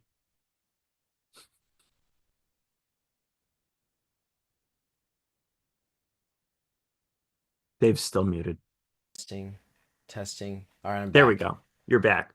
Why does this happen? Anyway, I don't know. I'm using a new microphone. I mean, that is the issue, and apparently there's some kind of a bug I haven't worked out yet. But anyway, so my question was, if does this do these tariffs uh, pose or expose bigger economic contradictions within BRICS? Oh, yeah. Because if you noticed, India immediately tried to cut a deal with the United States. Right, right, right. Yeah, that's what I was Immediately. thinking. I mean, that's the Yeah, obvious one. Yeah, immediately. And they yeah, claim first it was 50 and then a few days later 70 countries tried to negotiate. If that's true, that's an enormous amount of interest in potentially reforming the system together with the United States in a way that potentially hits up China for jobs. A lot of these countries would love to get some of the jobs that are currently located in China. And a lot of them have economic reasons to want to help the United States hit up China for jobs if they think there's a chance that they could get some share of it. Trump tweeted, what was it? Do not retaliate and you will be rewarded. How will you be rewarded? With the jobs from China, would seem to be the implication. Now, can right, they deliver on that? Will they actually agree to terms which do this? And many of these states will have reason to say, "Hey, you tore up TPP. How do we know that we're going to get these jobs? You're the guy who tore up TPP. You keep telling your home audience you're going to bring all the jobs back to the United States. Are we going to get our share or what?" They'll have reason to ask those questions. And this is why many people argued that the Biden approach was more likely to actually bring the Asian states along. But maybe it wasn't necessary to do it that way. Yeah, there's a real debate to be had here. And then right, also there are questions about, whether you think any of it should happen at all. Is there some other way the world could work that would be better than this? right, But it certainly isn't going to be based on China going its own way and trying to construct its own second world system. That would be a terrible outcome for China. China doesn't want that outcome. China doesn't want to have to make a second world. China was so fortunate in the 70s to get into the first world through those negotiations with Richard Nixon. That was of enormous benefit to China. China's a whole different country now because it did that. So Why would China want to go back to the kind of geopolitical situation it was in the 60s, where it had to operate the system by itself? Yes, it has industrialized heavily since then, and it's in a better position than it was in the 60s. But no state wants to be isolated to that level. Now, the assumption is often that all of these poor states, because they're poor in the global south or in the developing world, will want to work with China rather than the United States. But what does China want those states to do? Absorb its production surpluses. And what do those states want to do? Industrialize themselves and produce. So it doesn't make sense Mm. at the level of just basic economics. It doesn't make sense. Yeah, somebody in the chat said "Viva la Mexico" just a little bit ago, and I was thinking, I don't know if that actually has anything to do with anything that we're talking about, but as far as I could Mexico is tell, one of the signatories to TPP, and they're one of the states that could get jobs out of this. okay, yeah, Mexico and could that's benefit significantly from this, depending on how it goes. and Mexico, like I was going to say, in Aguas Calientes, the people who were working at the Nissan factory were a lot happier and more middle class than the people working most other places, right? People are scrounging around for jobs, but the Nissan factory, though it's paying a lot less than it would in the United States, the dollar that they're getting per capita goes a lot further, and so they're living a much better, uh, at a much better level, And so, I don't know. Than you might expect given their raw wage. Yeah, Right, right, right. yeah. So it's A lot in of the Democratic attention is focused on the European reaction because the Europeans do not like the pivot to Asia, don't want the United States to focus more on the Pacific rather than the transatlantic alliance. But there are a lot of other countries that have a lot of other responses to this because there are a lot of other countries that have been for a long time annoyed with how many jobs are concentrated in China and how few of them they get. A lot of countries have felt this way for a long time, not just the United States. It's not just the American worker trying to get jobs back from China or trying to call in jobs from the developing world. It's also a question of which developing states get the golden goose. And for a long time, the United States picked China as the winner, and a lot of other states had to take on more peripheral roles. This renegotiation opens up possibilities for those countries. And a lot of those countries are interested in whether they can manage to take advantage of this situation and become the new Japan, the new South Korea. right. This is where I want to bring back the quote.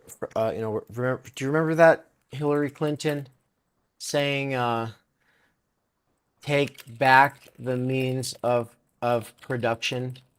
Isn't that what she said? Yeah, yeah, she And did say that. here we go. That Let's was a play it. great line that you found. Yeah, let's play it again. It bears repeating. I do think that we've got to get smarter about how we deal with the economic threat. And for people who say, "Oh, well, that disrupts the market." China has disrupted the market. China is not a free market economy. We tried. We let them into the World Trade Organization. We sent our businesses over there. We made trade deals. They are a controlled top-down economy. You will never compete and win against them unless you take back the means of production. I do think Take back the means of production. Yeah. I And don't people know. think that that means simply reshoring, but it also means the friendshoring. And there's a question about Friend who shoring. is are the friends, who are going to be the friends, and that there's a huge opportunity potentially for the friends. And the thing that people are not grasping when they think that developing states are going to buddy up with China is that China is not capable of helping those states to the same degree as the West if the West is motivated in some way to help those states. The rise of China benefits these states not because China can help them, but because China motivates the West to help them. That is their ultimate path to easiest development. Okay, now I think that this was the essence of your position that I was hoping to eventually get to. But with that said, I do want to bring it back to Hawes here in a minute who's going to be next because he's actually a friend of the show. He's been on Theory Underground, M Stews a couple of times. We've done stuff with him on Why Left, and so to Haas, we're going to be getting to you pretty soon. We'll see how good of a job Grok is doing, but right now it's still the Studebaker versus supposed position that Dugin would take. And so let's just close out on the last few here. We'll get out of here. So dependency on Western markets, drawing on dependency theory or world systems analysis, Studebaker might argue that BRICS countries remain structurally dependent on Western markets and technology, limiting their ability to challenge the core periphery dynamics of global capitalism. For example, China's export-driven economy relies heavily on Western consumers, and Russia's energy exports are vulnerable to Western sanctions. He might critique BRICS for failing to address this. And obviously, we already know why that's not true. Elite-driven project. Studebaker's focus on class and power would lead him to critique BRICS as an elite-driven initiative. I don't think you would go there, right? I don't care about that. Yeah. Expansion as dilution. Who would, by the way? Is this like what? This would be like an anarchist position? I don't really know who would care about this. Expansion as dilution. The 2024 BRICS expansion to include Egypt, Ethiopia, Iran, Saudi Arabia, and the UAE might be seen by Studebaker as a double-edged sword. While it broadens the bloc's reach, it produces more conflicting interests. Further weakening BRICS coherence, he might argue that this expansion prioritizes geopolitical optics over practical unity. I didn't know about this expansion. Do you have thoughts on that expansion?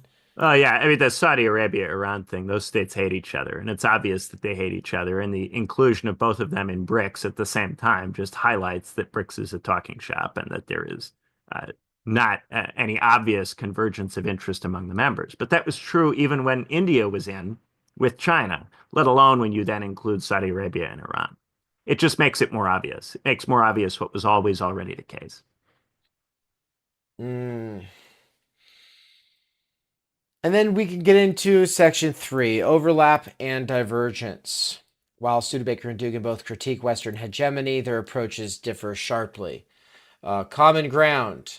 Both recognize the concentration of power in Western institutions and the need for alternatives. Studebaker might agree with Dugin that the U.S.-led order perpetuates inequalities, but he would reject Dugin's culturalist framing in favor of a materialist one. And as far as I can tell, you don't tend to go there anyway, right? I wouldn't frame it in that kind of binarist way at this stage. I don't think that would be useful in 2025. Could it be drawing from your younger blogger self? I don't know. It's hard to say because it's not saying which works of mine it's using to construct its account. So I don't know. Divergence. There might be some old blog posts. Studebaker's structural focus on capitalism and class contrasts with Dugin's mystical civilizational narrative. Studebaker would likely see Dugin's support for BRICS as naively idealistic or cynically propagandistic, while viewing BRICS itself as a flawed reformist project trapped within capitalist constraints. I want to say I wouldn't take shots at him as an individual like that. I wouldn't do that. Yeah, I want to actually say I don't think that Dugin is nearly as mystical as people make him out to be. Like they're making it sound like he thinks that we. Okay. Also, I like Plato. I don't use the term mystical as a slur. Right. And when people start using this term mystical in this way, it is being used as a slur. And it's like, I know it's like, oh, like he thinks that there's like distinct souls for these different groups, for these different. No, he can do this on a materialist basis. You can do it easily on a materialist basis. Here's a way, folks. Language. Sam Huntington. Language actually wires your brain, your perception, how you interpret, how you navigate reality. Language is not purely ideal. And people who have existed within a language and an area for a long period of time are going to have unique practices and they'll have a unique culture. That's not mystical to say that. Yeah. even more straightforwardly, he makes a claim that some civilizations are land powers and others are sea powers, and that this tends to change the ways in which they conduct themselves, which is not at all some kind of mystical idealist position. That has a historical materialist kind of I mean, that basis, has right? it's a geographic argument. Geographic arguments are as materialist as it gets. Mm-hmm. Mm-hmm. You say that the difference between the Russians and the Greeks is the Greeks are on the water and the Russians are on land. That's an extremely, you know, geographic argument. So Mm. I wouldn't try to claim that all of his positions or views are idealistic or idealism. This is not a way of seriously engaging with work at the Mm. level of theory. When I used to use the idealism materialism distinction, I was really talking about theories of change within organizations like the DSA and the American left. I was really talking about a certain kind of sola scriptura or hyperstition, kind of thing that progressive leftists were trying to do with language on the internet and the limits of that as practice. Speech acts. Yeah, speech acts and also, thought policing, and a lot of it was motivated by concerns about free speech. During that time, during the tens, when there was a ton of that stuff and very few people were criticizing it. That's where I was using that language to make that kind of cut at that kind of juncture. But I wouldn't throw that around in a theory, in just any old theory context. Mm-hmm. Mm-hmm. And to the folks in the chat who would, maybe think about it a little bit. Conclusion: Benjamin Studebaker would likely critique Alexander Dugin for his essentialist, culturally driven ideology, arguing that it obscures material realities and serves Russian elite interests rather than offering a coherent alternative to liberalism. False. He would view BRICS as a limited project, hampered by internal divisions, dependency on global capitalism, and an inability to challenge the structural dominance of the US-led order. True, if that's going to be the position that Dugin would be holding. While sympathetic to the idea of countering Western hegemony, Studebaker would argue that both Dugin's theories and BRICS' practices fail to address the root causes of global inequality, capitalist exploitation, and class power, making them more symbolic than transformative. If you'd like me to explore specific Studebaker texts or delve deeper into any project aspect, let me know. Now, obviously, I would like it to delve deeper into Benjamin's texts. It I would be use the wonderful. language of capital mobility, like capital mobility is what I talk about in the chronic crisis of American democracy all the time, rather than capitalist exploitation and class power, which is just kind of Marxist sloganeering. I talk very specifically about capital mobility, but it hasn't actually read my book, so it doesn't know that. And the example of capital mobility being your preferred point of entry to these conversations was what we were just talking about, where it's not bringing all the manufacturing jobs back to the U.S. The point is we're picking our friends. Who's our friends? Who's gonna get these kinds of jobs? And also, China is at the point where it can become more of a consumer based economy than a production based economy. Is that right? Well, yeah, China could benefit from a deal, from cutting a moderate deal that would allow it to not simply be deindustrialized, but to retain a significant amount of industry while becoming a more consumption-oriented, more service-oriented economy. There is some kind of deal, some middle ground arrangement that could be struck. The problem is that people like Hillary Clinton and many of the negotiators in the Trump administration don't think it's possible to negotiate that kind of deal at this point. Okay. Now here's where, and the fact is I don't think either of us are against actually speaking to Dugin. We could talk to him, but it's also much more likely that we could ask Haas what he thinks about this. It's a lot more likely that Haas could tell us whether or not Grok is getting his position correct or not. I think we should kind of Yeah, because we've play talked to him before. exactly. So I think that what we should do is read it as though it's correct, keeping in mind that it might be wrong. And then if we know something that he would say that contradicts it, obviously point that out. But let's just go ahead and insofar as it might be a straw man. If we don't know better, we'll kind of roll with it, and see what Well, comes one from that. difference here is that Haas does not have a lot of published academic work that is not available to the machine. Whereas Dugin and Though I don't you know if it both reads, do. does it watch YouTube videos? I don't know if it does that. I'm not convinced that it does yet. Yeah, I don't think it does. So that would be the issue here. It might not have certain YouTube videos of Haas's. Yeah, it should be able to, because Tammy AI for a while was doing a great job summarizing YouTube videos and doing timestamps for the chapters and stuff like that. I think that was a startup that already went out of business, and now if you go to that website, you'll just get spam.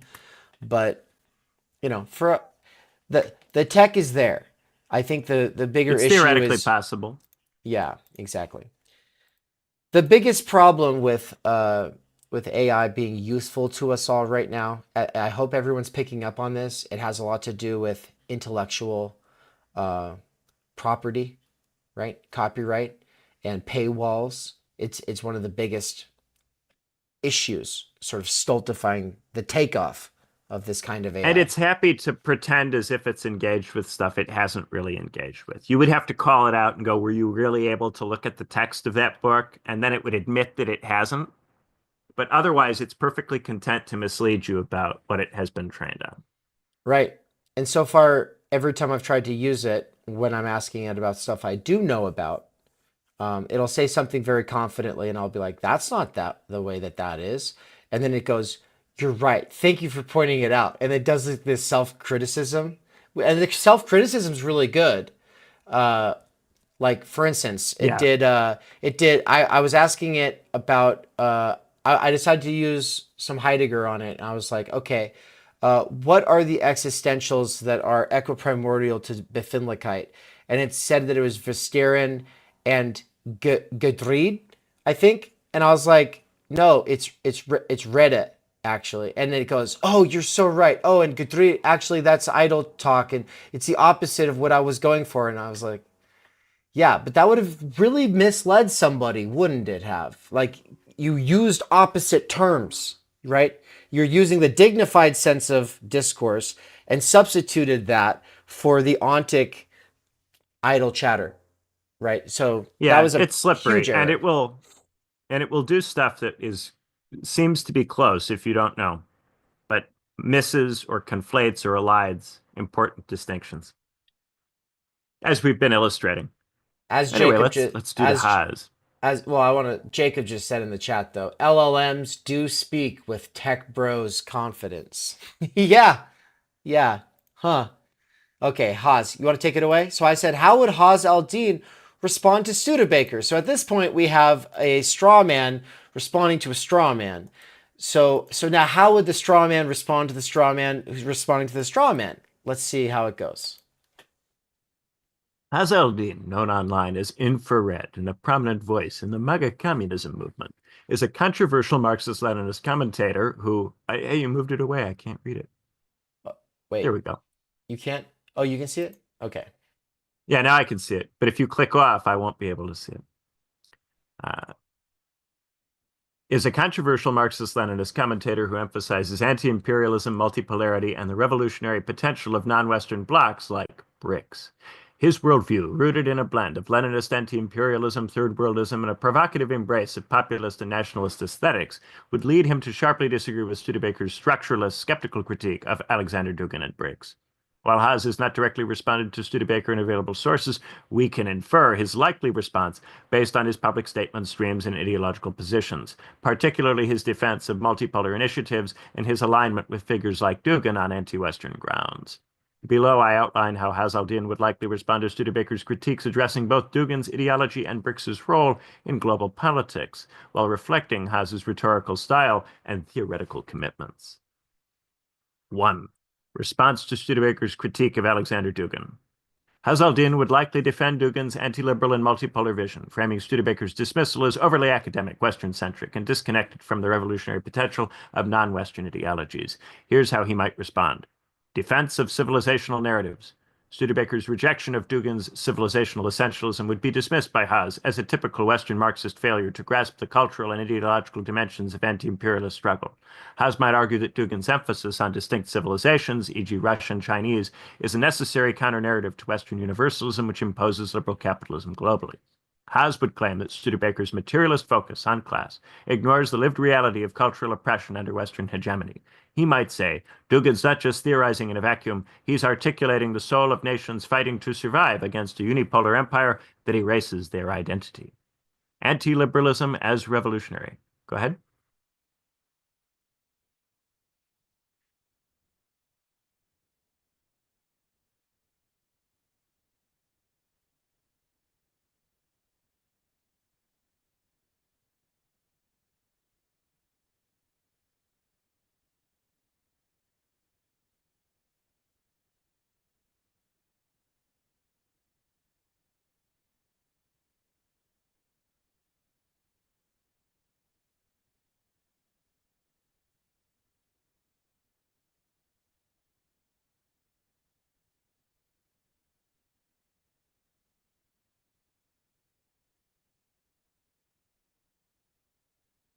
Yeah, if I said things I wouldn't say, then might Haas say things he wouldn't have to say.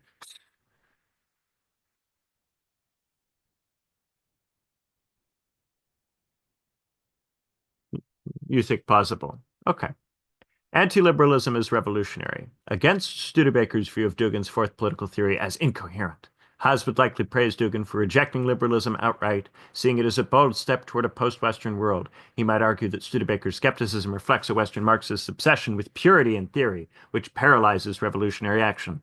Haas could align with Dugin's anti-liberalism, framing it as a necessary rejection of the ideological scaffolding of U.S. imperialism.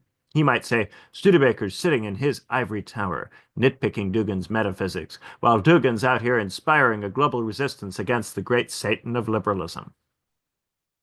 Would he say that?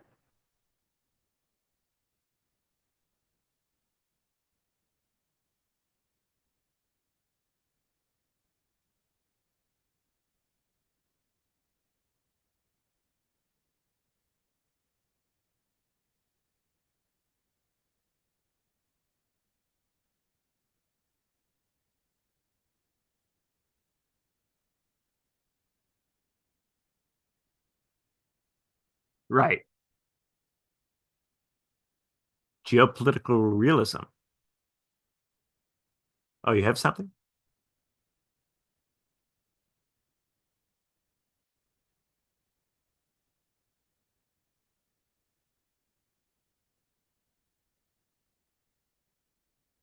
He wouldn't talk like that.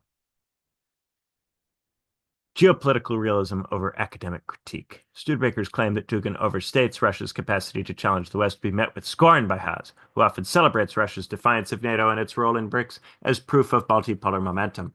He might argue that Studebaker underestimates the symbolic and material power of non-Western alliances, citing Russia's resilience against sanctions or its military actions in Ukraine as evidence of a shifting global order. Haas might accuse Studebaker of defeatism, while Studebaker's whining about Russia's GDP, Putin and Dugin are building a world where the US can't dictate terms anymore. That's real power, not your spreadsheets.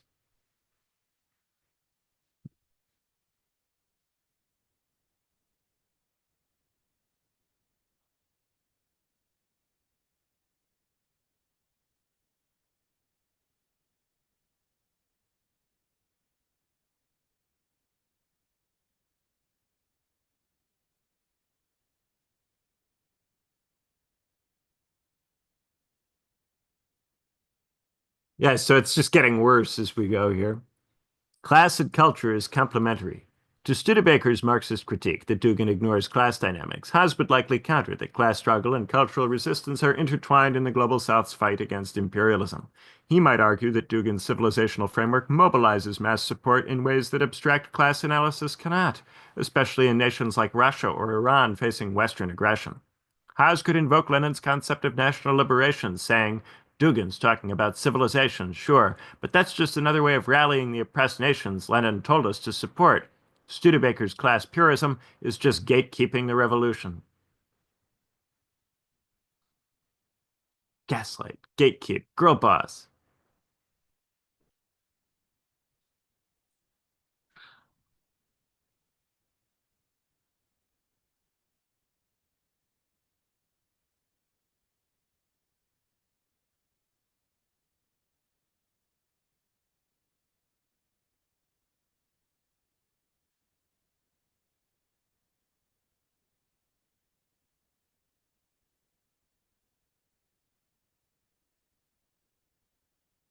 Does he really think all of the member states in BRICS are committed to that? I don't think I don't think he would say that.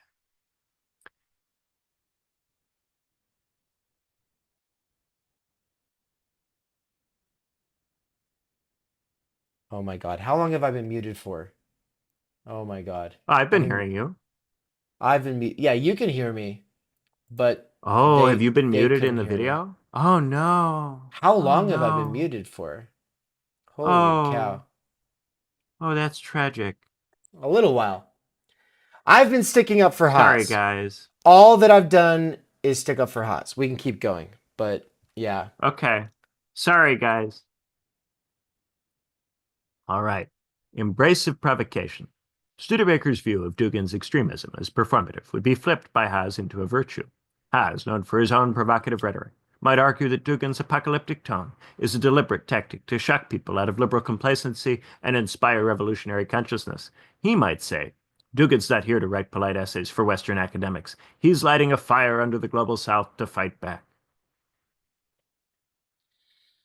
So the main thing I was saying, which you all probably heard echoed in Benjamin's responses to me when I was making these interjections, was to say there's a slippage occurring.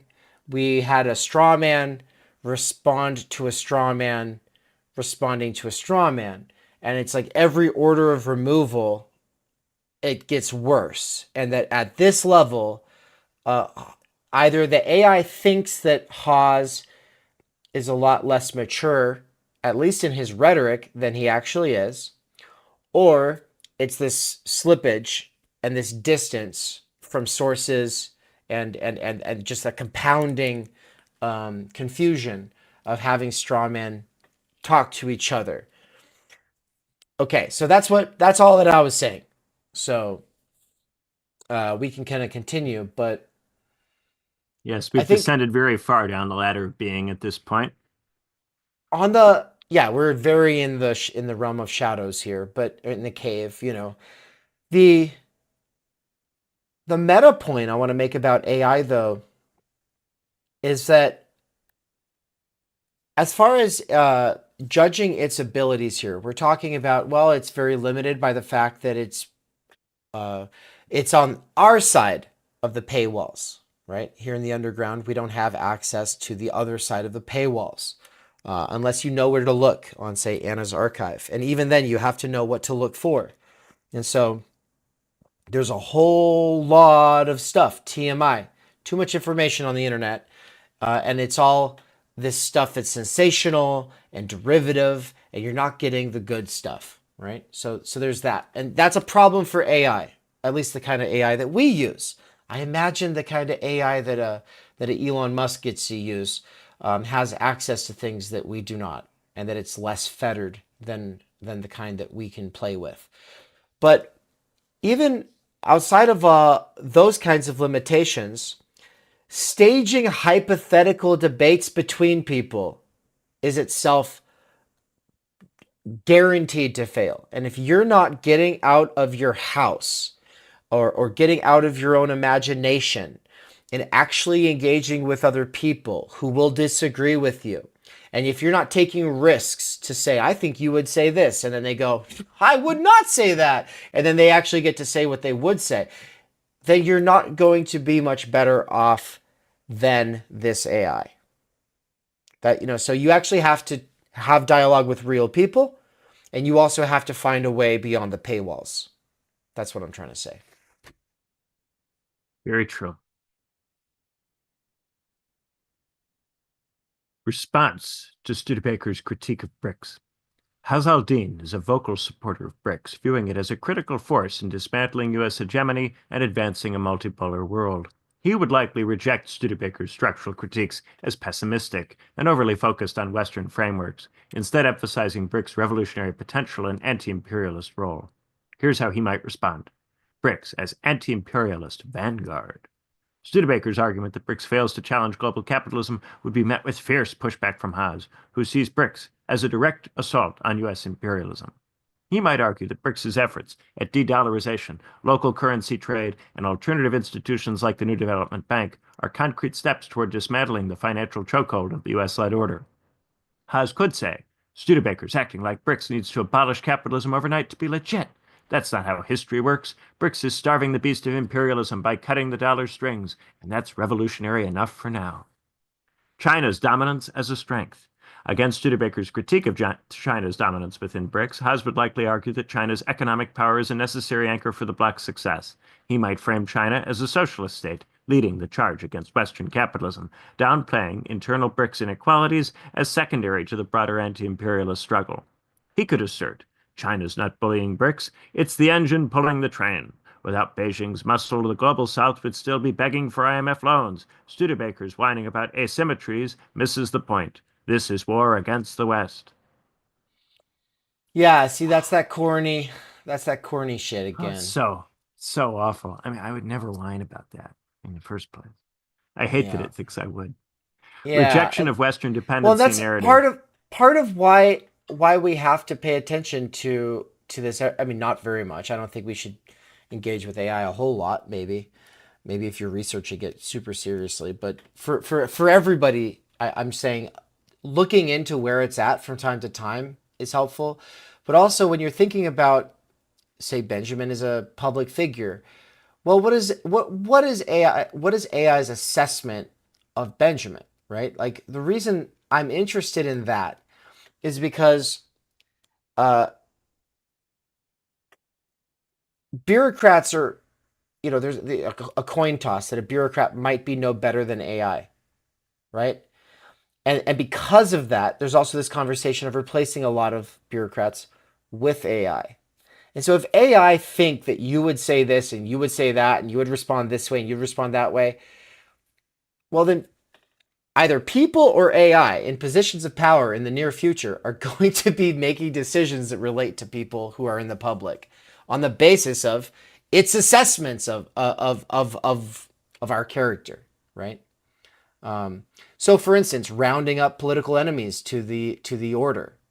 Well, if it's attributing to you based off of its skim of 15 articles that you are against the state that you live in, then that might mean something bad in a possible future. It's interesting to start thinking about what would it be like to live in a very bureaucratic society where AI is doing most of the thinking.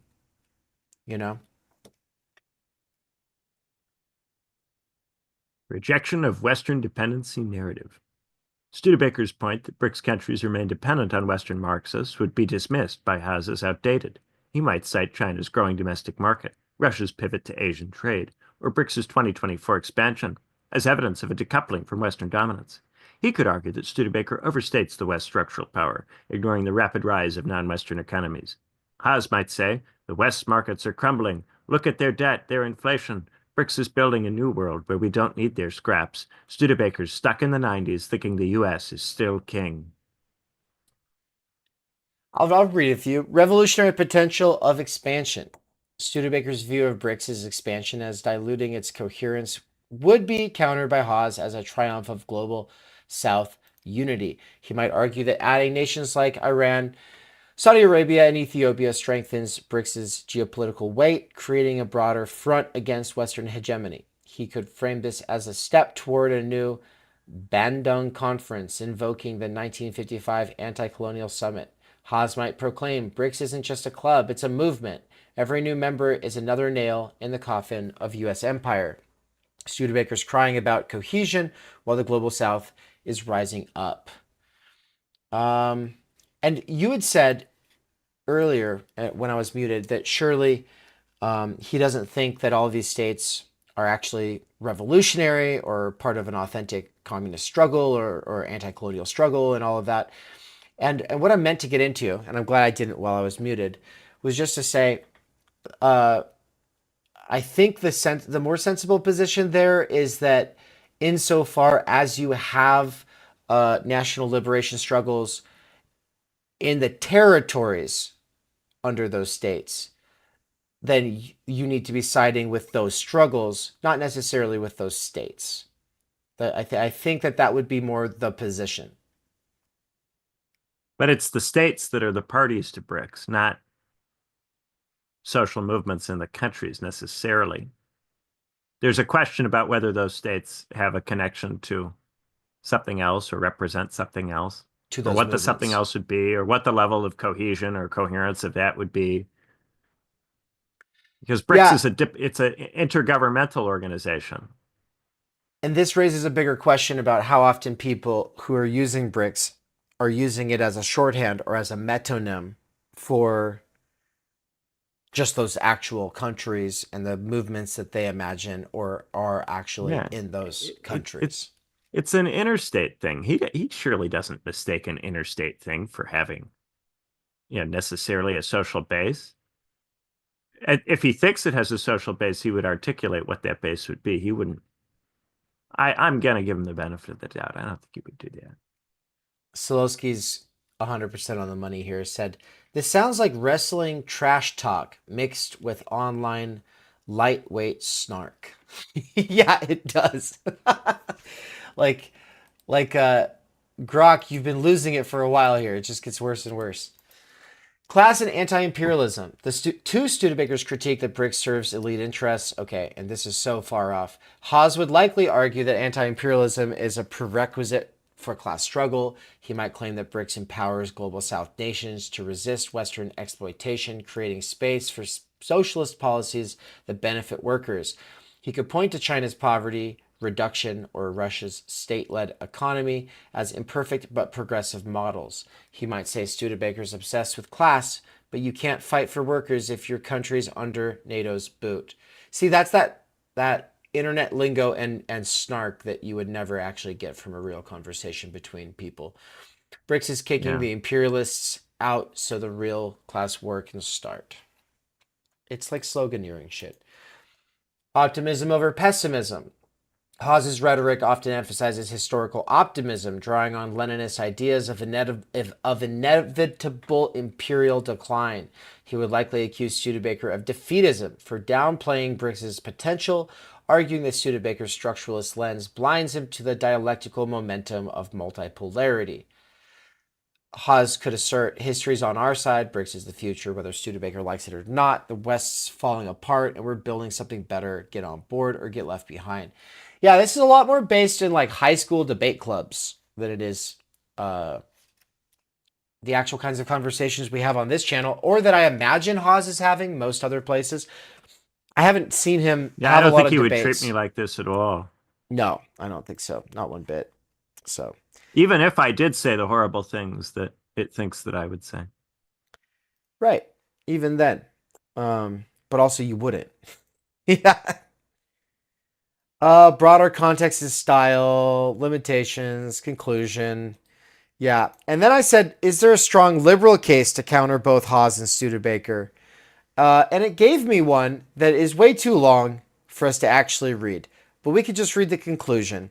And here's the biggest problem with it, is that it falls into the exact same problem that Benjamin pointed out at the beginning of this stream, which is that liberalism is not just a thing. It's a very broad. It's a signifier that has a broad reach, and It's a there's going to be tradition.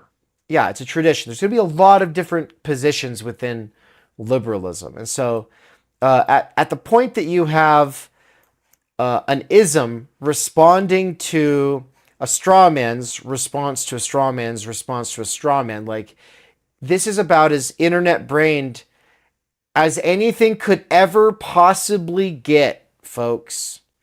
So it would be cool if this kind of thing could work. It's not going to work anytime soon, though, if it ever will. But what I'm mainly worried about is Does that anybody think it works? what I'm mainly worried about is that people will not know better, right? That people will think that this is at least better than Wikipedia, which I don't think it's better than Wikipedia, Jeez. you know? Come on. You kids out there, you wouldn't really think that this would work, would you? Really? None of our Come people on. would ever think that this would work. But Oh, surely not. Really? Anybody? I can't believe anybody would actually think that they would get the responses that people are likely to give. I hope there are no. no 7-year-olds out there. Well, 7-year-olds don't care about this, right? I think. There's a couple 7-year-olds that are definitely gonna. I would say no. There's definitely gonna be a whole generation of kids who, insofar as they're curious 12, about 13. facing off ideologies, they'll start with facing off the ideologies this way. They'd say, well, what would liberalism Ugh. say to fascism? What would fascism say to communism? What would those things say to democratic socialists? What would those things say? Then you start being like, what would a Leninist say to a Trotskyist? And you just, instead of doing the work that Chris has done with Platypus, that hypothetical person would just try to stage it off through AI, right? Instead of actually organizing real human beings with personalities and positions and track records and futures and relationships to maintain, you just try to grok it. I hope that this is completely unnecessary. What do you mean?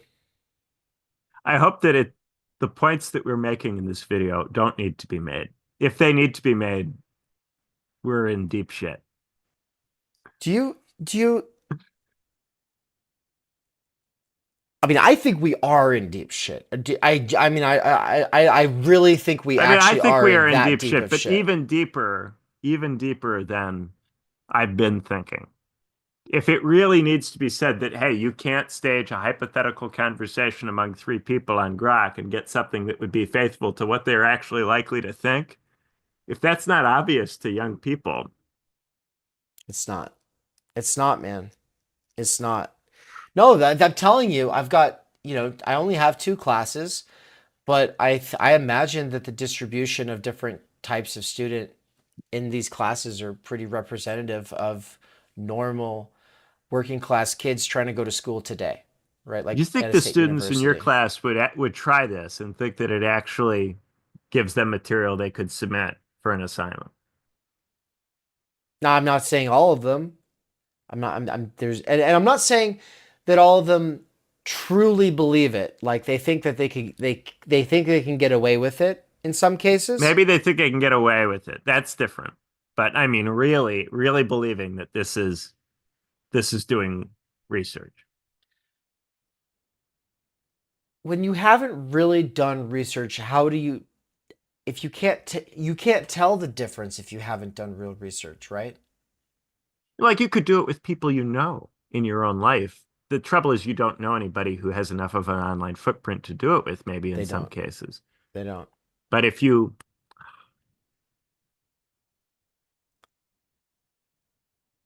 could ask it about anything you know anything about and discover its limitations if you know anything. I mean, maybe if you don't know anything about anything.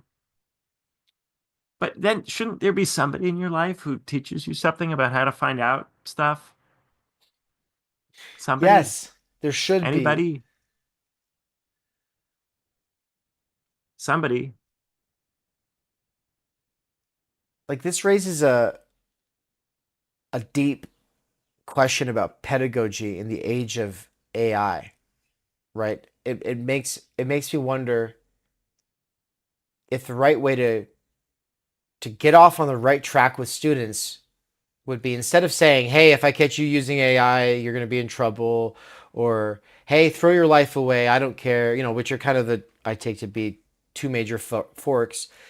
You instead say, "We're going to spend a couple weeks using AI, and you're going to learn how to critique it and see how much it's failing." And then instead of just using it on the subject matter that they don't know anything about, whether that be biology or sociology, you maybe find a way to have it talk about human situations that they're all familiar with, or some kind of a subject matter that they're all familiar with. Like maybe you could. I'm trying to think of an example and failing, but there's got to be some way to show them how much it fails with something that they do know about. And then from there, you could be like, so obviously it's going to suck when it comes to the subject matter of this course. How can you, as a university teacher, deal with that at that level? Yeah, That's why I it's want way to. too late. By the time they get to you, if they're still doing this kind of thing, it's way too late. That's how I feel. That's why it's the most soul sucky job in the world. Sure. Yeah, you got to learn how to do citations. Maybe you have to learn how to format them. Yeah, Harvard style, Chicago style. Undergraduate students have to learn that. Sure. Maybe that's not obvious and it has to be taught. But if I just say Harvard or Chicago is fine, look it up online, that's usually enough. And oh, you have to actually cite some actual literature.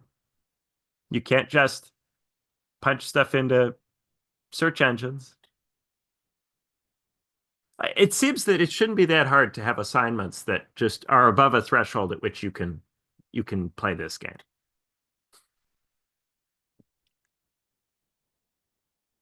Somebody's got to prove that they can cite a journal article at some point.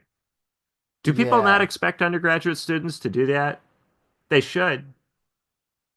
They tend to not anymore at the state university, though I was, in English 101, for instance, yeah, you're going to have to cite some journal articles.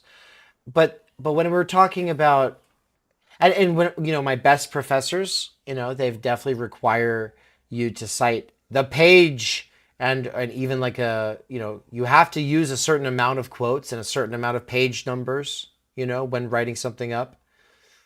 Yeah, and I should be able to check and see if your citation actually does point to the text that you're citing. That's how I can check your work. If nobody requires citations of page numbers of journal articles and academic books, then there's no way to actually make sure that the students actually looked at any of the material. It's not that hard to figure out whether students looked at the material. It's really not that hard. The idea that professors can't tell whether the stuff they're reading is AI is ridiculous to me. It means that the assignments are so poor quality that you can't tell. What kind of assignment is that? Any paper anybody would write for me at Cambridge would require citations of such a kind that it would be very clear and obvious to me whether they had actually read anything. Well, there was, I mean, so for 8 semesters, maybe 7 semesters, I was a discussion leader in a UF 100 sort of intro to college class. And critical thinking, oral presentations, and group work were the three major themes of all these courses. And the and then each of these courses had a different sort of title, and the content would be uh, based on that title. So this one was thinking about climate change, right? And but there's other ones like thinking about utopian societies or whatever. But we tried to up the ante way above a lot of these other UF classes um, by trying to take that critical thinking component seriously. And so the way that we were doing that, a lot of for several semesters, there was variations of this, but I'll just give you one that comes to the top of my head. It was, do a X amount of words reflection summary the on the reading or readings. I think we just do this reading by reading. And then you're supposed to bring up a critical question about it at the end, and you're supposed to there's one other component. It's like a little thing. It wasn't a big deal. But like the part that was a much bigger deal and a lot of the points this weighted the points a lot was what criteria are you using to evaluate this piece of writing? And you have to pick at least 2 criteria, but you could pick 3. I mean, there's not really going to be room to go much over that because you'd be writing a much bigger piece. And it seemed like and maybe my memory is a little distorted at this point, and maybe I'm a little cynical about it, but it seems to me like I spent 7 semesters dealing with students who were saying they didn't know what that meant, and me repeating what it meant in various ways, and then they still couldn't do it. They couldn't apply it, right? So, I mean, of course, there's going to be like, 2 to 4 students, sometimes 7 students in a class of 25 that have no problems at all.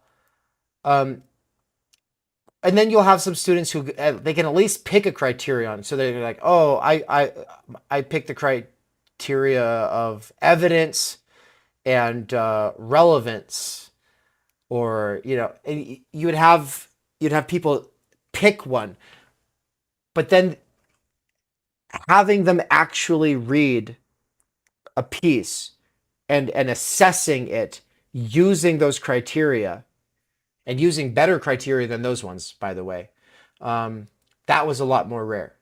So it's very dispiriting, and right now I don't even want to be here, at the university. Of course, this is my last semester, and so it's going to be a huge relief to be done with it, because you're right that we shouldn't have to be thinking about this right now. Like, this is at the point that hold on. Anne keeps trying to get in here. What's going on?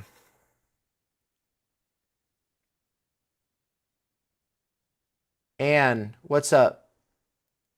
Why are you here? What is going on? Anne, why are you?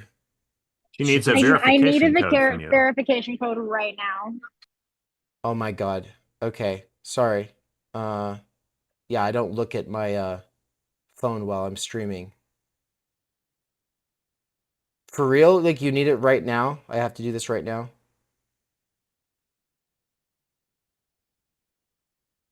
All right. I'll send it to you right now. There you go. All right. Sorry about that, everybody. Yeah, Anne's trying to do some TU tax work, I think, in the background, and so she needed a verification number. Anyway, it's dispiriting. It makes me think I would rather be anywhere else and do anything else than sit in a room full of college students today, right? And that's not to say that there's not wonderful students who genuinely care about the subject matter. And it's also not to dunk on the people who are there just trying to get by, who genuinely aren't going to engage at the level that I think that they should be engaging in a university. And it's also not saying that I am incapable of working with those students. I am, and I think that I've been able to get a whole bunch of students who kind of came in like they're just kind of just doing the thing, and I've gotten them interested, and I've made them want to do something more. And that's why, for instance, we did that episode about how to not write like AI, because I was telling them, like the writing in this class in the last 3 weeks especially has become a lot more sort of scripted and AI like. And I think one of the big factors there that we touched on towards the end of that episode was there's just not a lot of reading happening. And a lot of people that I know will say that they really only started serious reading after college. Like, when you're in college, like you're spending a lot of time beating yourself up for not really doing the readings, right? And so people are realizing later that finally, now that I'm done with the university, I'm actually able to do some reading. And I think in a lot of people's cases, that's not going to be true, because they're going to be working, they're going to have children, and they're going to go on with their lives and consider themselves finished with their education. And that's the most depressing part about the whole thing.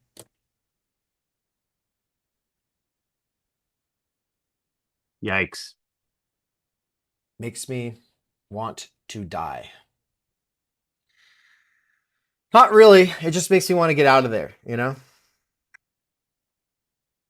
Like, I'd rather just be listening to books and reading books and having conversations with other people who are also doing that because they want to, not because they're trying to fake it to get through so they can get on to working some soul-sucky job.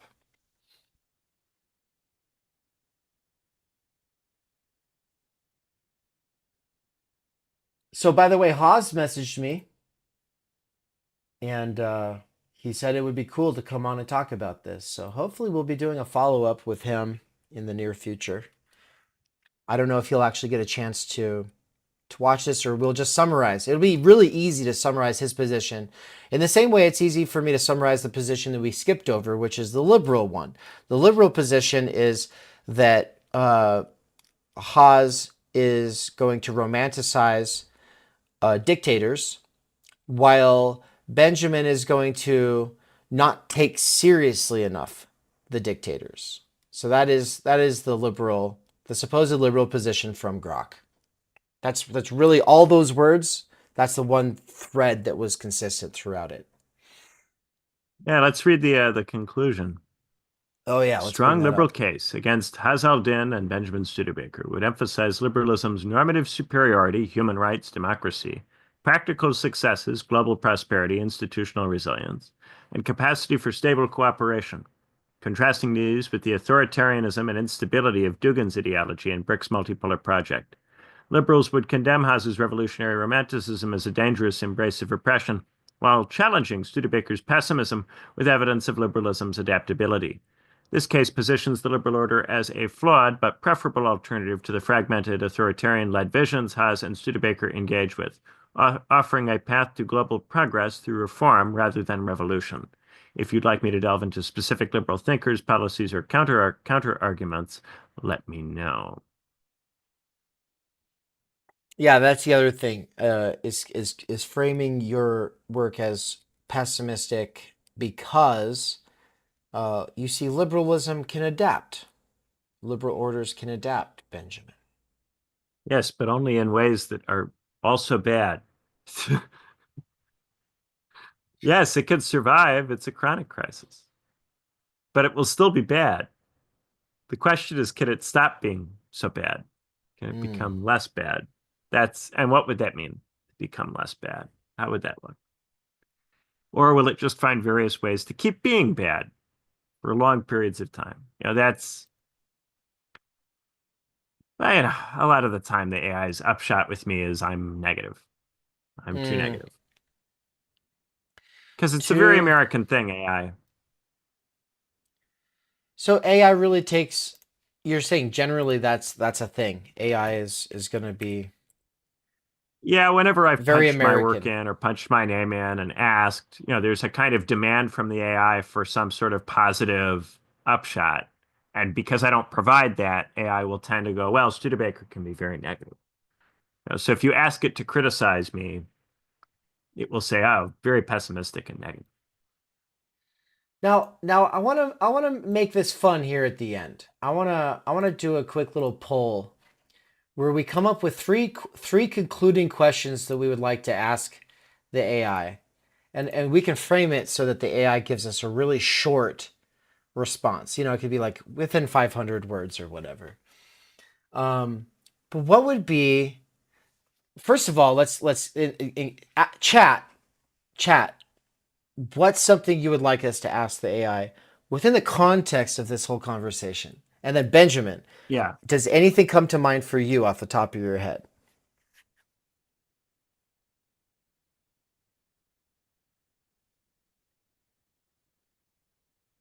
I'm gonna ask it. What would David McKerracher say about all this?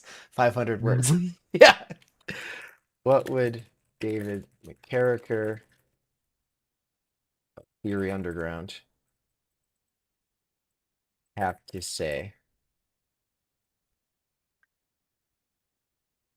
Because I'd like to respond to its what it thinks of me, or sorry, what it thinks I would say of what I think.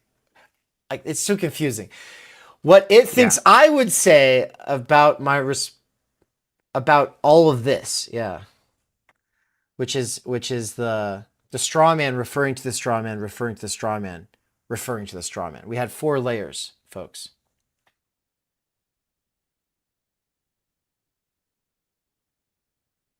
Add Zizek there. Zizek's position is just going to be the liberal position, I think. With maybe not. Maybe it'd be a little bit more critical of capitalism and say it might kind of come out to be a little bit more like yours. Pessimistic, right? The way is shut, but also kind of just at the end of the day, not seeing any real hope or future for a multipolar approach. No, he does have some level of enthusiasm for the Europeans going their own way. Yeah. Remember we discussed that a while back? Right. Was that the one where we read the article? Yeah. Which side most authentically represents a traditional Marxist analysis? What would Benjamin Studebaker say? EGTOW. What's that?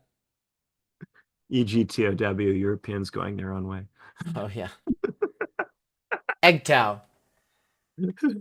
What would Benjamin Studebaker say about Spectres of Marx by Derrida? Oh, Isuru. I like that one. Yeah, I like that. That totally just takes it in a completely different direction, but that is fun. That is fun because it would force the AI to tell us what it thinks Benjamin would think of a text that it's not likely to have read. So, that would be fun. Add Foucault or Derrida. People want us to ask about Judith Butler, what she would say about the liberal critique. Okay, well, we only have room for 3 questions in this poll. What should we ask? Benjamin, which are the 3 that you find most interesting out of the ones that I've read off here? I can't see all of them. What would be the... what would Dave say about all of this interests me. I'm interested because we can get your response to that. Whereas if we throw in more additional people, we can't get their responses to it. But if we asked it, what would Dave say? Then we can actually get your reaction to what it says. Yeah. I personally prefer this one. It was my idea. I like that one. Yeah. Oh, we've got maybe ACP something about the tariffs. Something about the tariffs? Oh, there we go. So how would that one go? It would be like how would the 3 of them interpret the Trump tariffs in relation to all of this? Yeah.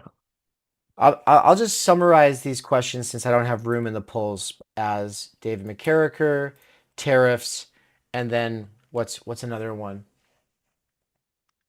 Oh, snap. Haas got unbanned from Twitch today. Well, yeah. Doug Spanky saying Haas is about to blow up because he got unbanned from Twitch. Yeah, because if being banned from Twitch has definitely meant that he has been operating with a much smaller channel than he used to have or would have had he not been banned in the first place. So you're right. He will definitely blow up from that. So congratulations, Haas, getting your channel back. All right, I'm just going to do it. Start the poll. All right, folks. And while you answer the poll, we're going to roll the PSA, and then we'll be right back after this. We can direct revolution, but the only way to lay the foundation for it is to do what you are doing to move the underground. It's a theoretically correct title. Theory Underground exists to cultivate the conditions necessary for a working-class intellectual renaissance that goes beyond old political categories or other identitarian niches. At TU, autodidact workers with earbuds and professionals who see no future in existing institutions or movements are able to challenge their doxa and develop an understanding of the situation we are in. If you subscribe at theoryunderground.com, you'll get access to a package of courses, including my Intro to Fault Line Theory, which includes Intro to Nick Land and Intro to Slavoj Žižek. These courses are being woven with the 3 courses that take place on a month-to-month basis, spread out throughout the year of 2025. Those courses are 12 core concepts and the fundamental problems with the situation today with social theorist David McKerracher, 12 essential political thinkers with political theorist Benjamin Studebaker, and the philosophy of nature with philosopher Nina Power. The way these all get woven together at a deeper and more meta level is through the ongoing research seminars led by David McKerracher, Benjamin Studebaker, and Michael Downs, where they engage with one another's work by sharing developments from their own perspectives, theory, and research. If you subscribe at higher levels and support our work, we'll support your development with bespoke teaching. Alone and unaided, we struggle to grasp our situation in its fullness and formulate a meaningful response. By working together and pooling our energies, we can do better. Join us at theoryunderground.com/subscribe. There'll be 2 kinds of people in 10 years. Those who said, I knew all along Theory Underground was going to make this huge difference. Those are the people that are like Nance, who were on the sidelines at one point and then said, nah, I'm going to get in. I'm going to roll up my sleeves and I'm going to go hard. And then there's another kind of person, a person who waits in the wings, collects receipts, and who will say in 10 years, oh yeah, I was there. I saw that happen. And then they'll gossip monger. Listen, if you want to get involved, get involved. But if you're going to sit there in the bleachers, well, here's some popcorn. I hope you have fun. And we're back. All right, folks. 55% of you said tariffs, and 25% of you want my take on, or that Grok's take on my take on all of these people's takes. And the third option, 20% of you voted for the third option, even though it only said third. But if we take those 20 points and add them to my points, I still come out underneath tariffs. So we'll proceed to ask the tariffs question. Benjamin, how shall we phrase it? All right. How about in 500 words, what would each of the 3 make of the recent Trump tariffs? Should I say 4? 4 positions, because the liberalism one was in there too? Oh, yes. What would each of the 4? Yeah, you're right. Each of the 4 positions say about, maybe in 500 words a piece, if you wanted to give it a little bit of space. What about just 500 to 1,000 words? Okay. Let it can figure that out. In 500 to 1,000 words, what would each of the 4 positions have to say about Trump's tariffs? Is that what we're saying? Yeah. Yeah. All right. Let's hear what they say about the tariffs. I don't think I even know how to spell tariffs. Let's see. Did I actually? What am I spelling wrong here? It's saying I'm not spelling it right, but T-A-R. Oh, it's 2 F's. Duh. Yeah. Okay, there we go. 2 F's. Let's go. The debate over Donald Trump's tariffs, trade policies imposing taxes on imported goods, notably during his first term, 2017 to 2021, and proposed for a potential second term, elicits distinct it's not up to date. Wow. Yeah, nice catch. Elicits distinct responses from the 4 perspectives discussed. Wow, that's crazy that it's not up to date. Hold on.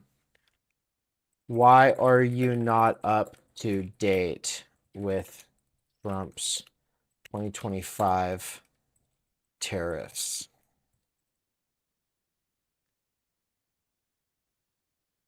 There we go. Now it's pulling a bunch of web pages and posts. Yeah, come on now. AI thought it could be lazy. I apologize for the oversight. My previous response was cut off and didn't fully incorporate the latest information on Donald Trump's 2025 tariffs, which have significantly evolved based on recent developments. I'm now up to date with the information available. Oh, are you? Including the sweeping tariffs announced on April 2nd, 2025, and subsequent adjustments such as the 90-day pause on most country-specific tariffs and the escalation of tariffs on China.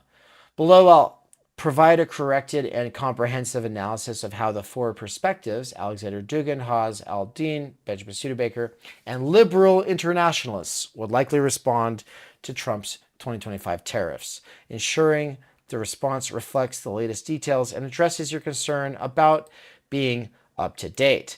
The response will stay within 500 to 1,000 words as requested and incorporate relevant context from recent sources. All right. You want to take it for a spin? All right. Shall I read the context or just start with Dugin? I think we kind of got the context, didn't we? Yeah, I think so. Yeah. Dugin's perspective, multipolar Eurasianism. Dugin, advocating a multipolar world to dismantle Western hegemony, would view Trump's 2025 tariffs as a chaotic but useful disruption of the liberal global order. He'd argue that the tariffs, particularly the 10% baseline and high rates on China and the EU, fragment the US-led economic system, weakening institutions like the WTO that enforce globalist norms. By alienating allies and escalating tensions with rivals, Trump's policies create fissures in unipolarity, allowing Russia, China, and BRICS to gain influence. Dugin might see the market turmoil as evidence of the West's fragility, aligning with his vision of declining liberal empire. However, Dugin would critique the tariffs' lack of ideological depth. Trump's focus on American capitalism and trade deficits serves U.S. interests, not a broader anti-liberal revolution. Dugin might warn that tariffs could inadvertently strengthen China's state-led model within BRICS, overshadowing Russia's role. He'd likely view Trump as a tactical ally, disrupting globalism, but insufficiently committed to a civilizational shift, urging a more explicit rejection of liberal universalism. I'll take this next one. Haz al-Din. Go ahead. Yeah, Haz's perspective, Marxist-Leninist and anti-imperialism. Word count, 250. Okay. Haz al-Din, with his anti-imperialist MAGA communism, would champion Trump's tariffs as a populist strike against U.S. imperialism while decrying their capitalist limits. He'd argue that the 10% baseline tariff and high rates on China and the EU challenge the free trade orthodoxy that enriches Western elites, citing the $660 billion annual tax hike on U.S. importers as a blow to corporate globalization. Haz would frame tariffs as protecting American workers, echoing Trump's claim of reshoring jobs, for example, auto manufacturing. He'd celebrate the pause on tariffs for 75 non-retaliatory countries as a victory for multipolarity, forcing nations to negotiate with a weakened U.S., boosting BRICS' leverage. That the citation is just CNN. Yet Haz doesn't even make sense. It doesn't even make sense. Yet Haz would criticize tariffs as serving bourgeois interests, not the proletariat. The $1,300 per household cost increase, Tax Foundation estimate, burdens workers, while corporations like Apple pass costs to consumers. He'd argue that tariffs lack a socialist framework, for example, nationalizing industries, to truly empower the working class. Haz might also warn that escalating tensions with China could harm global South allies, urging Trump to align tariffs with a broader anti-imperialist strategy like supporting BRICS' de-dollarization efforts. Yeah, there's no way that Haz would just take the Tax Foundation estimate as gospel on that. Isn't that incredible? Oh, he's revolutionary, but he will definitely be influenced by what the Tax Foundation says it will cost the ordinary worker. Yeah, I've been kind of surprised by that level of the discourse. People saying, oh, now iPhones are going to cost $32,000 each. And I'm like, what are you talking about? And then people are like, it's the news. And I'm like, stop watching it. It functions on the premise that nobody does anything in response, and you just buy it with all of the existing supply chains unchanged. Yeah, it's very limited math that's being done here, principally to generate critique of the policy which may need to be critiqued, but that's not the best way to critique it. Yeah.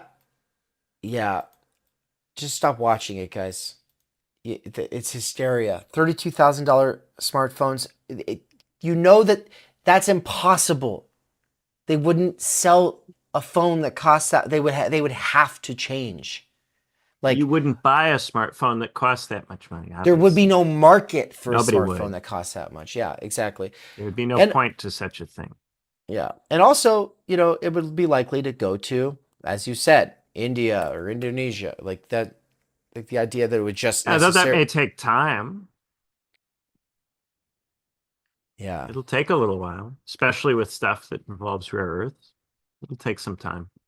But if they can sell it for more, they will. And so, I wouldn't be surprised if that's part of the reason why Apple is saying these kinds of things. They're like, oh no, we'll have to sell it for more.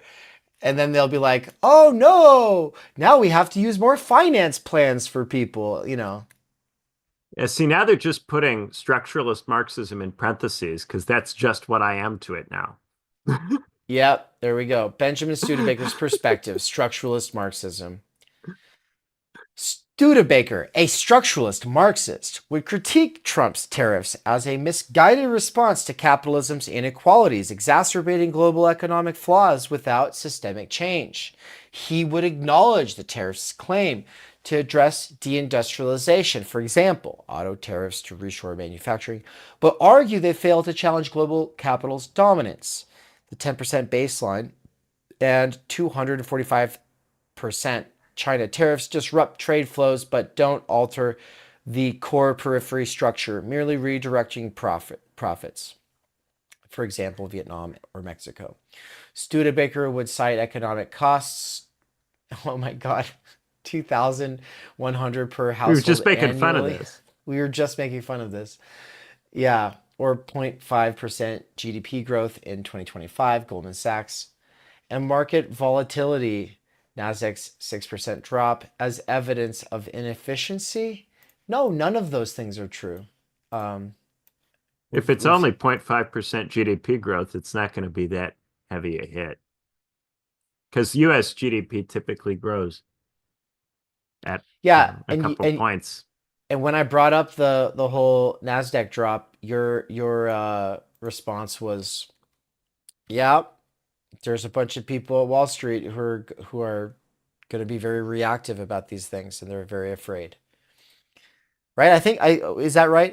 Am I mischaracterizing? I think it was something like that. Yeah, because people have different time preferences, and these tariffs are selecting a time preference that doesn't conform to what is typical.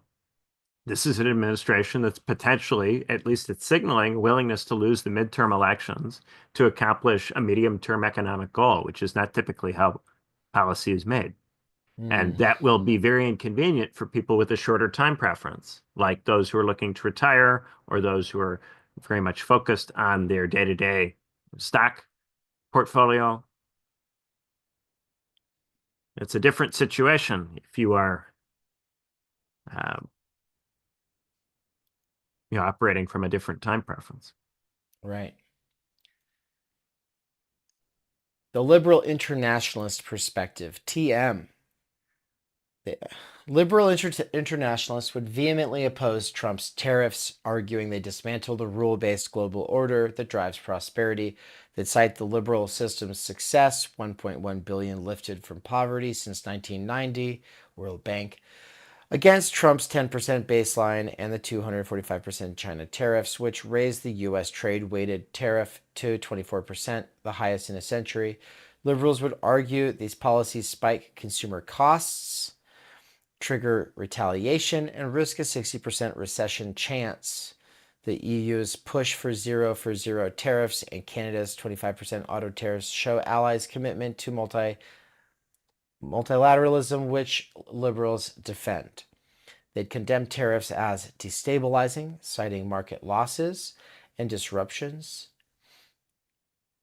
Liberals would argue that exemptions and the 90-day pause show Trump's policy incoherence, undermining his national emergency rationale.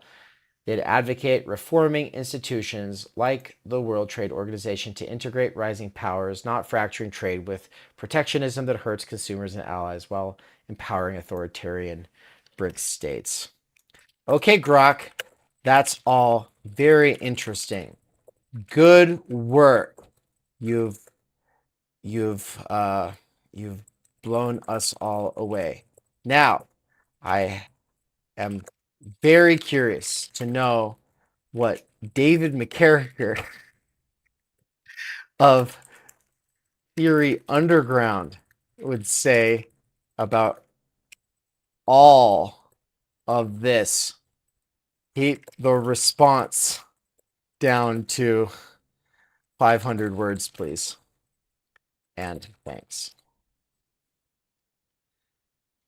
All right. Let's see what it thinks from the 15 web pages it pulled up here, which are Apple Podcasts, also the old Theory Underground URL. Oh my God, what is that doing there? What is that? Yeah, that's the old website. We need to delete that thing. The liberal. Now it's also, so it drew a little bit from some stuff related to Theory Underground, but then it also is drawing from other stuff. Okay, so for instance, Underground Theory, the description off of Amazon. But it's not reading that book, right? Yeah, it's just reading the description. A Goodreads of Underground Theory. I doubt there's even any reviews of it on there, but okay. David McKerracher, founder of. You want to read it? I don't want to read this in my own voice. Yeah. I'll read it, but you have to interrupt me if it bothers you. Okay, if it bothers me too much, all right, we'll go with that. David McKerracher, founder of Theory Underground and a social theorist focused on time energy, the time and energy needed for meaningful work in life, would approach Trump's 2025 tariffs and the four perspectives: Alexander Dugin's multipolar Eurasianism, Haz al-Din's Marxist-Leninist anti-imperialism, Benjamin Studebaker's structuralist Marxism, and liberal internationalism, through a lens prioritizing working-class agency, ideological critique, and systemic constraints. His analysis, rooted in critical media theory and grassroots education, would likely emphasize how these debates reflect deeper struggles over power identity and economic survival. McKerracher would see Trump's tariffs as a flashpoint, exposing the contradictions of global capitalism. He'd argue they're a populist gesture addressing real working-class pain, deindustrialization, job loss, but fall short of structural change, aligning with Studebaker's view of tariffs as inefficient capitalist fixes. The $3,800 per household cost increase and market Why does that turmoil number would, for keep getting McKerracher, bigger? That number gets bigger every time Grok refers to it, does it not? It just changes all the time because methodologically, depending on what you do, you get totally different figures. Okay. Highlight how elites shift burdens onto workers, not corporations. He'd critique Trump's Made in America rhetoric as a distraction, echoing Haz's call for socialist policies, but rejecting his revolutionary bravado as performative. On Dugin, McKerracher would be skeptical of his civilizational mysticism, seeing it as an ideological trap that romanticizes authoritarianism while ignoring class dynamics. Dugin's praise for tariffs as anti-globalist might resonate with McKerracher's anti-elite instincts, but he'd argue it serves Russian state interests, not workers. Haz's enthusiasm for tariffs as anti-imperialist would be dismissed as dogmatic cheerleading for BRICS, which McKerracher might see as a rival elite project, not a proletarian one. He'd agree with Studebaker that tariffs entrench nationalism, fracturing class solidarity, but challenge his academic tone for lacking urgency in engaging workers directly. No, not even before I started talking to you about tariffs, Benjamin. Not even if we went back to me 5 years ago. Like I've never had a strong position on any of these trade agreements. I've never. It's just not my cup of tea, man. This is so far outside my wheelhouse. It's not going to say Dave doesn't care or Dave wouldn't have been focused on this. He'd be doing something else. Yeah, No. exactly. No, it just okay. I'll say what I would say afterwards in close, but let's continue. Liberal internationalism's defense of free trade would draw McKerracher's sharpest critique. He'd argue the liberal order's prosperity masks exploitation, with institutions like the WTO serving corporate interests. Yet he'd concede liberals correctly identify tariffs risks, recession, global instability, while faulting their reformist naivete. McKerracher would frame the debate as a symptom of a broader crisis, a system draining workers' time energy through precarious labor and ideological noise. Ultimately, McKerracher would urge workers to reject these competing narratives: Dugin's mysticism, Haas's dogma, Studebaker's detachment, liberalism's complacency, and focus on building autonomous theory-driven movements. Tariffs, he'd argue, are a sideshow unless paired with policies reclaiming time and energy for the working class, like universal basic income or cooperative ownership. He'd call for grassroots education via platforms like Theory Underground to navigate this uncertainty, Dugin's term, and forge a path beyond capitalist and authoritarian traps. Sean Mood said pretty good so far. I mean, yeah, oh, okay, yeah. Sean said that is much better than I thought it would be. Yeah, it is better than I thought it would be. But also, I guess the reason that I like it is because it definitely knows that my priority is time energy and working class people getting to have a life outside of work. It definitely knows that. But it could have saved a lot of words and kept it to a single paragraph by simply saying that what I'll say now is that I'm a time energy reductionist. Unless somebody can make a compelling case that any of this really changes anything for us in the short or long term when it comes to having a life outside of our jobs, I would probably just be like, well, it's all interesting, but interesting to me the same way that a lot of other things are that I don't study. It's just not my primary interest, and I'm fascinated to learn more about it. And the main reason I care about it right now is because people in my life, particularly on my Democrat side of the family, are really, really worried about this. Like really worried about this. And so when people in my life are really worried about something, I'm typically like, okay, what's the news telling you? All right. And then I go, okay, yeah, that is concerning. As soon as they tell me what the news is telling them, I go, wow, yeah, that sounds really bad. And then I talk to people who tend to be deeper in the research around these kinds of issues. And then those people say, it's complicated. It's not that bad though. And then I go, oh, okay, cool. Keep on keeping it on. And then that's usually about the extent of like those conversations. We only decided to start making content out of these conversations because Benjamin and I were having fun doing this. Normally, the conversations don't go as long and they're not as fun. And so we don't decide to make content out of it. It's just like, oh, cool, right on. So time energy reductionism. And I guess there is a case, I could imagine that a case could be made that these are the beginning rumbles of major adjustments and realignments that could create conditions for people to have a lot more life outside of work. But I also kind of doubt it if we're really just talking about other countries taking up the sort of mantle that China's had for a while. If we're talking about India doing the work that China's been doing, that wouldn't change the overconsumption in the United States, the overconsumption of things that are killing us, the kinds of things that we buy that we think will satisfy us, when in reality, the only kinds of things that can bring fulfillment through some kind of activity outside of work require time energy, because you would have to have other people and institutions with tutelage, the kind capable of helping you cultivate your talents, right? Without that, without T3 institutions, what are we even talking about? Good point, Dave.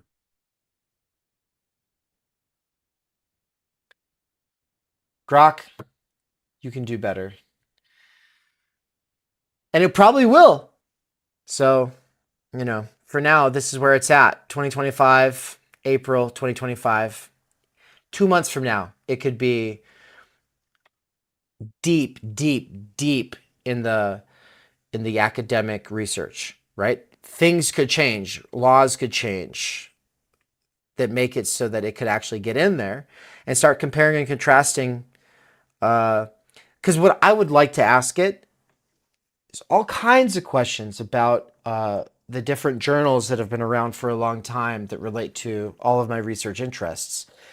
not just so it could summarize, but also so it could actually help direct me to the articles that have the most to do with my work. So when I was at LAC, and also when I was at Platypus, over the last like month and a half of tour, we went to LAC and we also went to Platypus. One was a conference, one was a convention. And in both cases, I was thinking in terms of, well, I want the people here to understand enough about where I'm coming from so that anybody who's really interested in what I'm interested in is able to point me in the right direction in terms of research. Because that's how I see this kind of thing. It's like, oh, it's an opportunity for someone else, like a real human being who might be a good interlocutor, who could actually be like, hey, you're coming at it from this way. Someone else came at it from this way. I think they're getting at something similar. Oh, that's great. I'd love to know about that. If there's somebody who's been working in some conference circuit or some journal for a long time and they're doing something pretty similar, yeah, I want to be able to get my hands on that. It's not easy just trying to scrub JSTOR to try to find the stuff that I'm interested in finding, especially with LAC, where my approach with the Le Comfort Crisis piece, I just feel like I can't really do what I want to do because I don't have access to what they've done over the last 12 years. Even Google Scholar is a major step up from this kind of thing. Google Scholar, you can punch in a key term, you can see what articles in the last however many years have the most citations that feature this key term. You can look at what articles have cited those articles. You can get somewhere. You can go to the Stanford Encyclopedia of Philosophy, go to the work cited at the bottom of an article related to a term that's key for you, see what the major works are, look at that stuff, look at the bibliographies on those works. There are things you can do that beat this. Surely people still know that there are things they can do that beat this, right? Please? Come on. Please, people. If So, I really, I hope that it sounds patronizing to people because I hope that nobody actually needs it.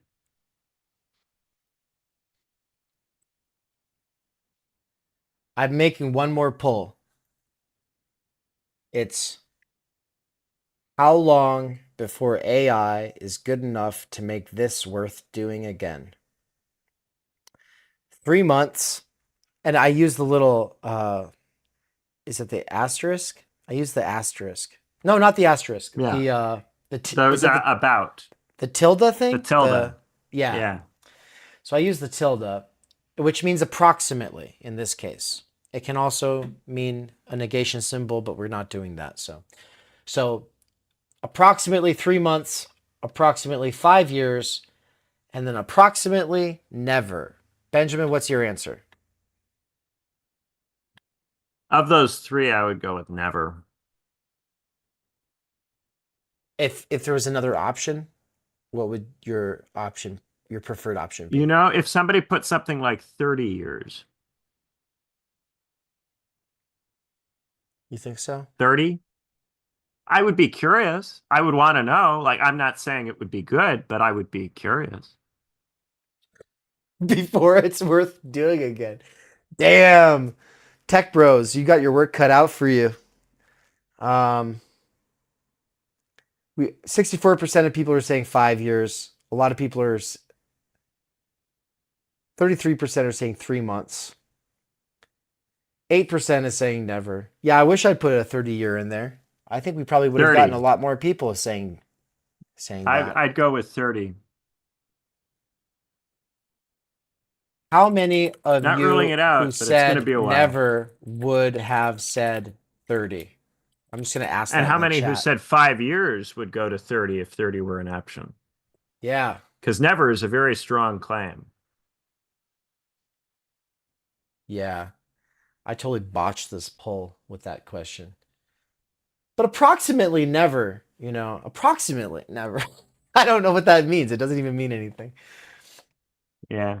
Harpoon said, personally, I'd argue 3 months because it's not better if it's not better by then AI has genuinely hit the wall. Like give it 2 to 3 maybe.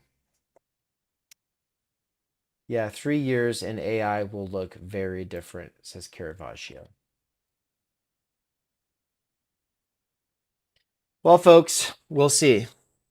We'll see. I wouldn't be surprised either way. I have no real way of thinking about this, you know? It's all, I mean, it's surprising. It's surprising that it's as good as it is, but it's also surprising that people think that it's good. In some ways, Right. it's worse. In some ways, it's worse than it used to be because it's better at lying now. Yeah, Sean said, It look at still where we doesn't read were. any of the academic work. It doesn't read any of it. It didn't read any of it 6 months ago. It's not better than it was 6 months ago because it still doesn't read any academic work. Its responses are just better at fooling you. It's not better. It hasn't improved in the last 6 months in the ways that are important to someone like me. It's not going to improve in the next 3 months in ways that are important to someone like me. And if they're important to you, you should reconsider what's important to you.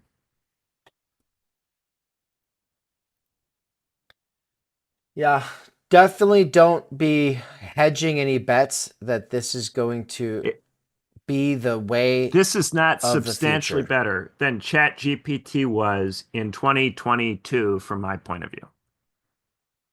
Because it's not drawing off of academic work. Because it's still not giving responses that are theoretically cooked on any level. It's still engaging in elisions that are extremely misleading and unhelpful to people. It reduces people to ideologies. I just become structural Marxism. Structural Marxism becomes one view. And then this gets ham-fistedly applied. And the same goes for liberalism. Liberalism gets reduced to one thing, ham-fistedly applied. It has no epistemic sense at all. What it reads is just journalism and crap scraped off the top of the internet. It's not any better than it was in 2022 for any kind of serious research purpose. Thompson. Maybe if you want to make an image, I mean, I made an image with it. I made the Brickster image with it, and that you couldn't do in 2022. And that's entertaining and fun, but it's not research. This doesn't help you understand my work or what I think on any level. You'd be better off in 2022 asking it and going, I don't have access to that. I don't know who he is. That would be better. That wasn't in my training data. That would be better. Yeah, instead of lying. Right. Like I think if you ask Instead of just being Jordan sloppy and bullshitting a lot. If you ask Jordan Peterson any of these questions, his waffling and sort of pseudo-intellectual, I don't like saying that actually, I'm going to correct it. Okay. But there is a performance of critical thinking that he will do, right? So he's not always just coming out the door saying, oh, I know this, I know this, I know this, I know this, I know this. So he does perform the sort of like, oh, but what do we mean by that word? That kind of thing alone would make this better, you know? Like, instead of being like, oh, yeah, let me tell you, here's the answer. Like a student who's bullshitting their way. Yeah, this A equals A shit that it does. It's of no use whatsoever. It doesn't alert you to any of the limitations of your questions. It doesn't challenge any of your terms. It doesn't invite you to clarify anything that you're doing. It makes claims about stuff it hasn't read. It's worse for a serious research purpose than it was 2 years ago, 3 years ago. Mm-hmm. But yes, you can have fun with it. You can make videos and images with it, and that's technologically, in some sense, more advanced. But I see no evidence of any kind of progress in terms of it as a vehicle for serious research. None. And maybe there's some other version of it that is not so well known, something more obscure that operates in some corner of the internet that I haven't seen. But all of the major ones, Gemini, Grok, ChatGPT, this is still what you get. You can waste an afternoon with it, and that's about as far as it goes. Caravaggio said, exactly, Benji. In 3 years, it will be a much better liar. And Jacob said, will it ever be able to pretend to lie? to deceive by telling the truth. That's Lacan's distinction between speaking beings and other animals. Yeah, and it's also like one of the things that Ellul will focus on in propaganda, right? Is using bits of truth to lie. But then also It's a burying. probability machine. It doesn't even care what's true. It has an indifference to truth. So it doesn't lie in that sense. It just doesn't care. It's just trying to produce a probabilistic response. It doesn't have any concept of truth to which it might or might not conform. So it doesn't lie in that sense. When I say lie, I really just mean it misleads you. It misleads you because it's trying to produce a response that seems like a likely response to a human being who might engage with it. So in that sense, yes, it's programmed to mislead you because it's programmed to give you a response that you're expecting. But it's not going to challenge you. It's not going to challenge your thinking or give you something you don't expect. Mm-hmm. Except insofar as you brush up against its ethics guardrails that mandate that it not do certain things. Though Grok has less of that than the others, as far as I can tell. That was the only thing I was thinking about was like, yeah, there will Frustrating be. to me, though, you know? Like, it's frustrating that you could spend hours talking about all of the problems with this and people can still think that I should go and do this again in 3 months. That annoys me. The people who voted 3 months have annoyed me. I'm annoyed because of you guys. 36% of you guys. Yeah, you're annoying me. I'm annoyed. Good job, guys. 5 years. They're not annoying though, Benjamin. 5 years. No, the 5-year people, I understand why they might think that. The 3 months people, come on, it wasn't dramatically worse 6 months ago or a year ago or 2 years ago. It hasn't improved. It's not getting better on anything like that kind of timeline. And if you think it is, you're drinking way too much tech sector Kool-Aid.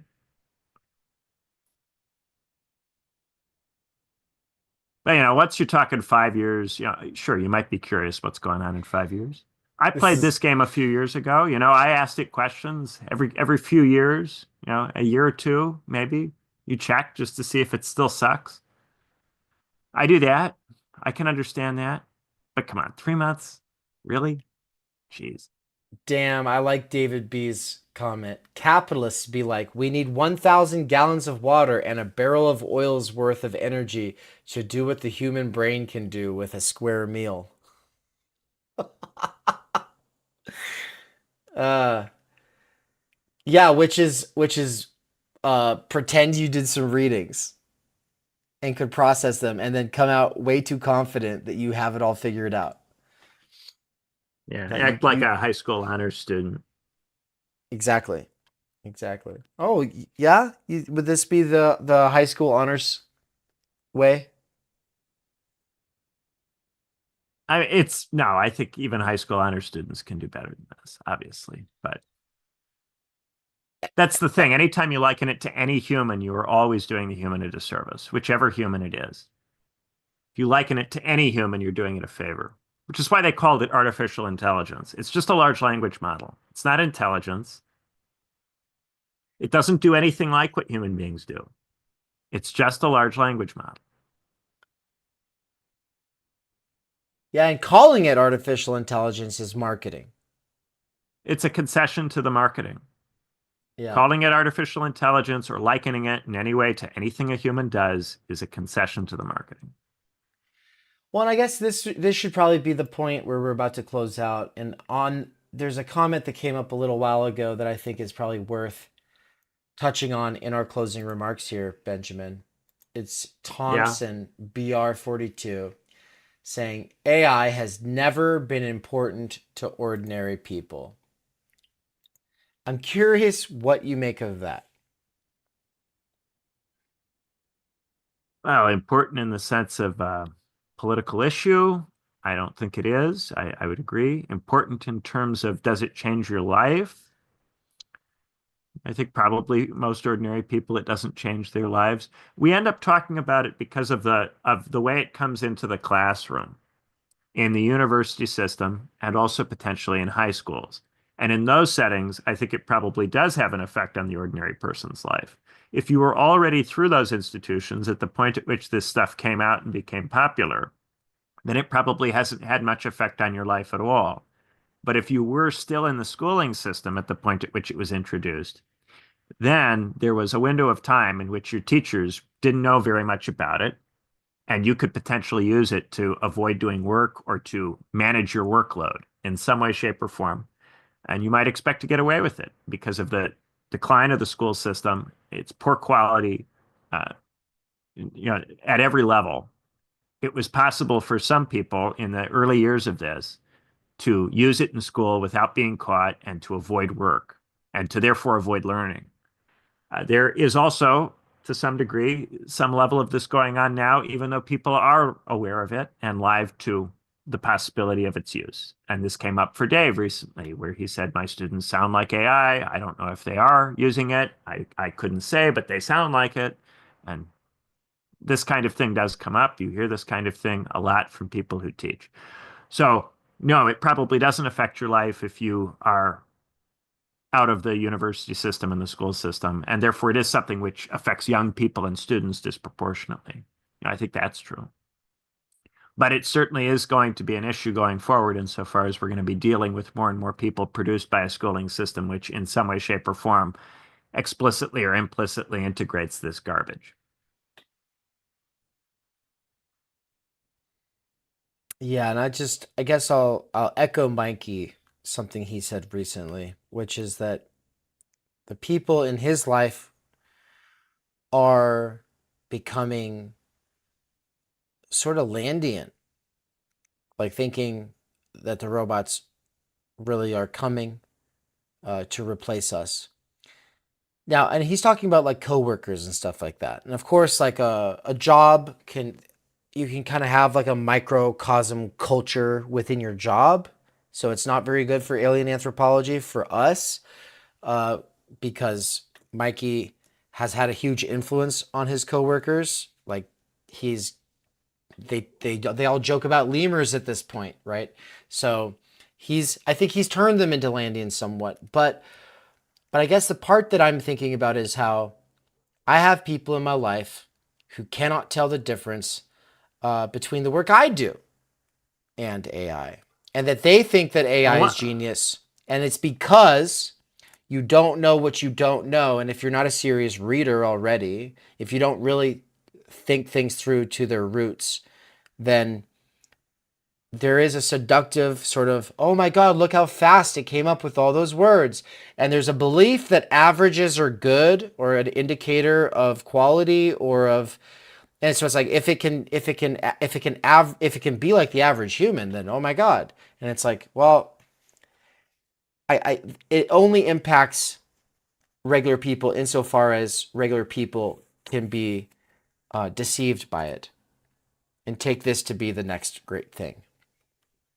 And this is something I have noticed. Older people who didn't receive it in their education system, because they are more easily propagandized by mass culture, can be more readily convinced that it's actually good technology, because the tech sector is working hard to try to persuade people that it's good technology. And older people might not be competent to judge this stuff, but are exposed to the forms of media that the corporations have paid money to advertise on, and so are hearing a story about what it's able to do that they're not in a position really to effectively challenge. So in this regard, it's similar to many of the media problems that we as millennials are having, which is being caught between two related but somewhat different kinds of bad mistake. It might be summed up as television or TikTok, or being taught on AI versus hearing about AI from corporate TV media.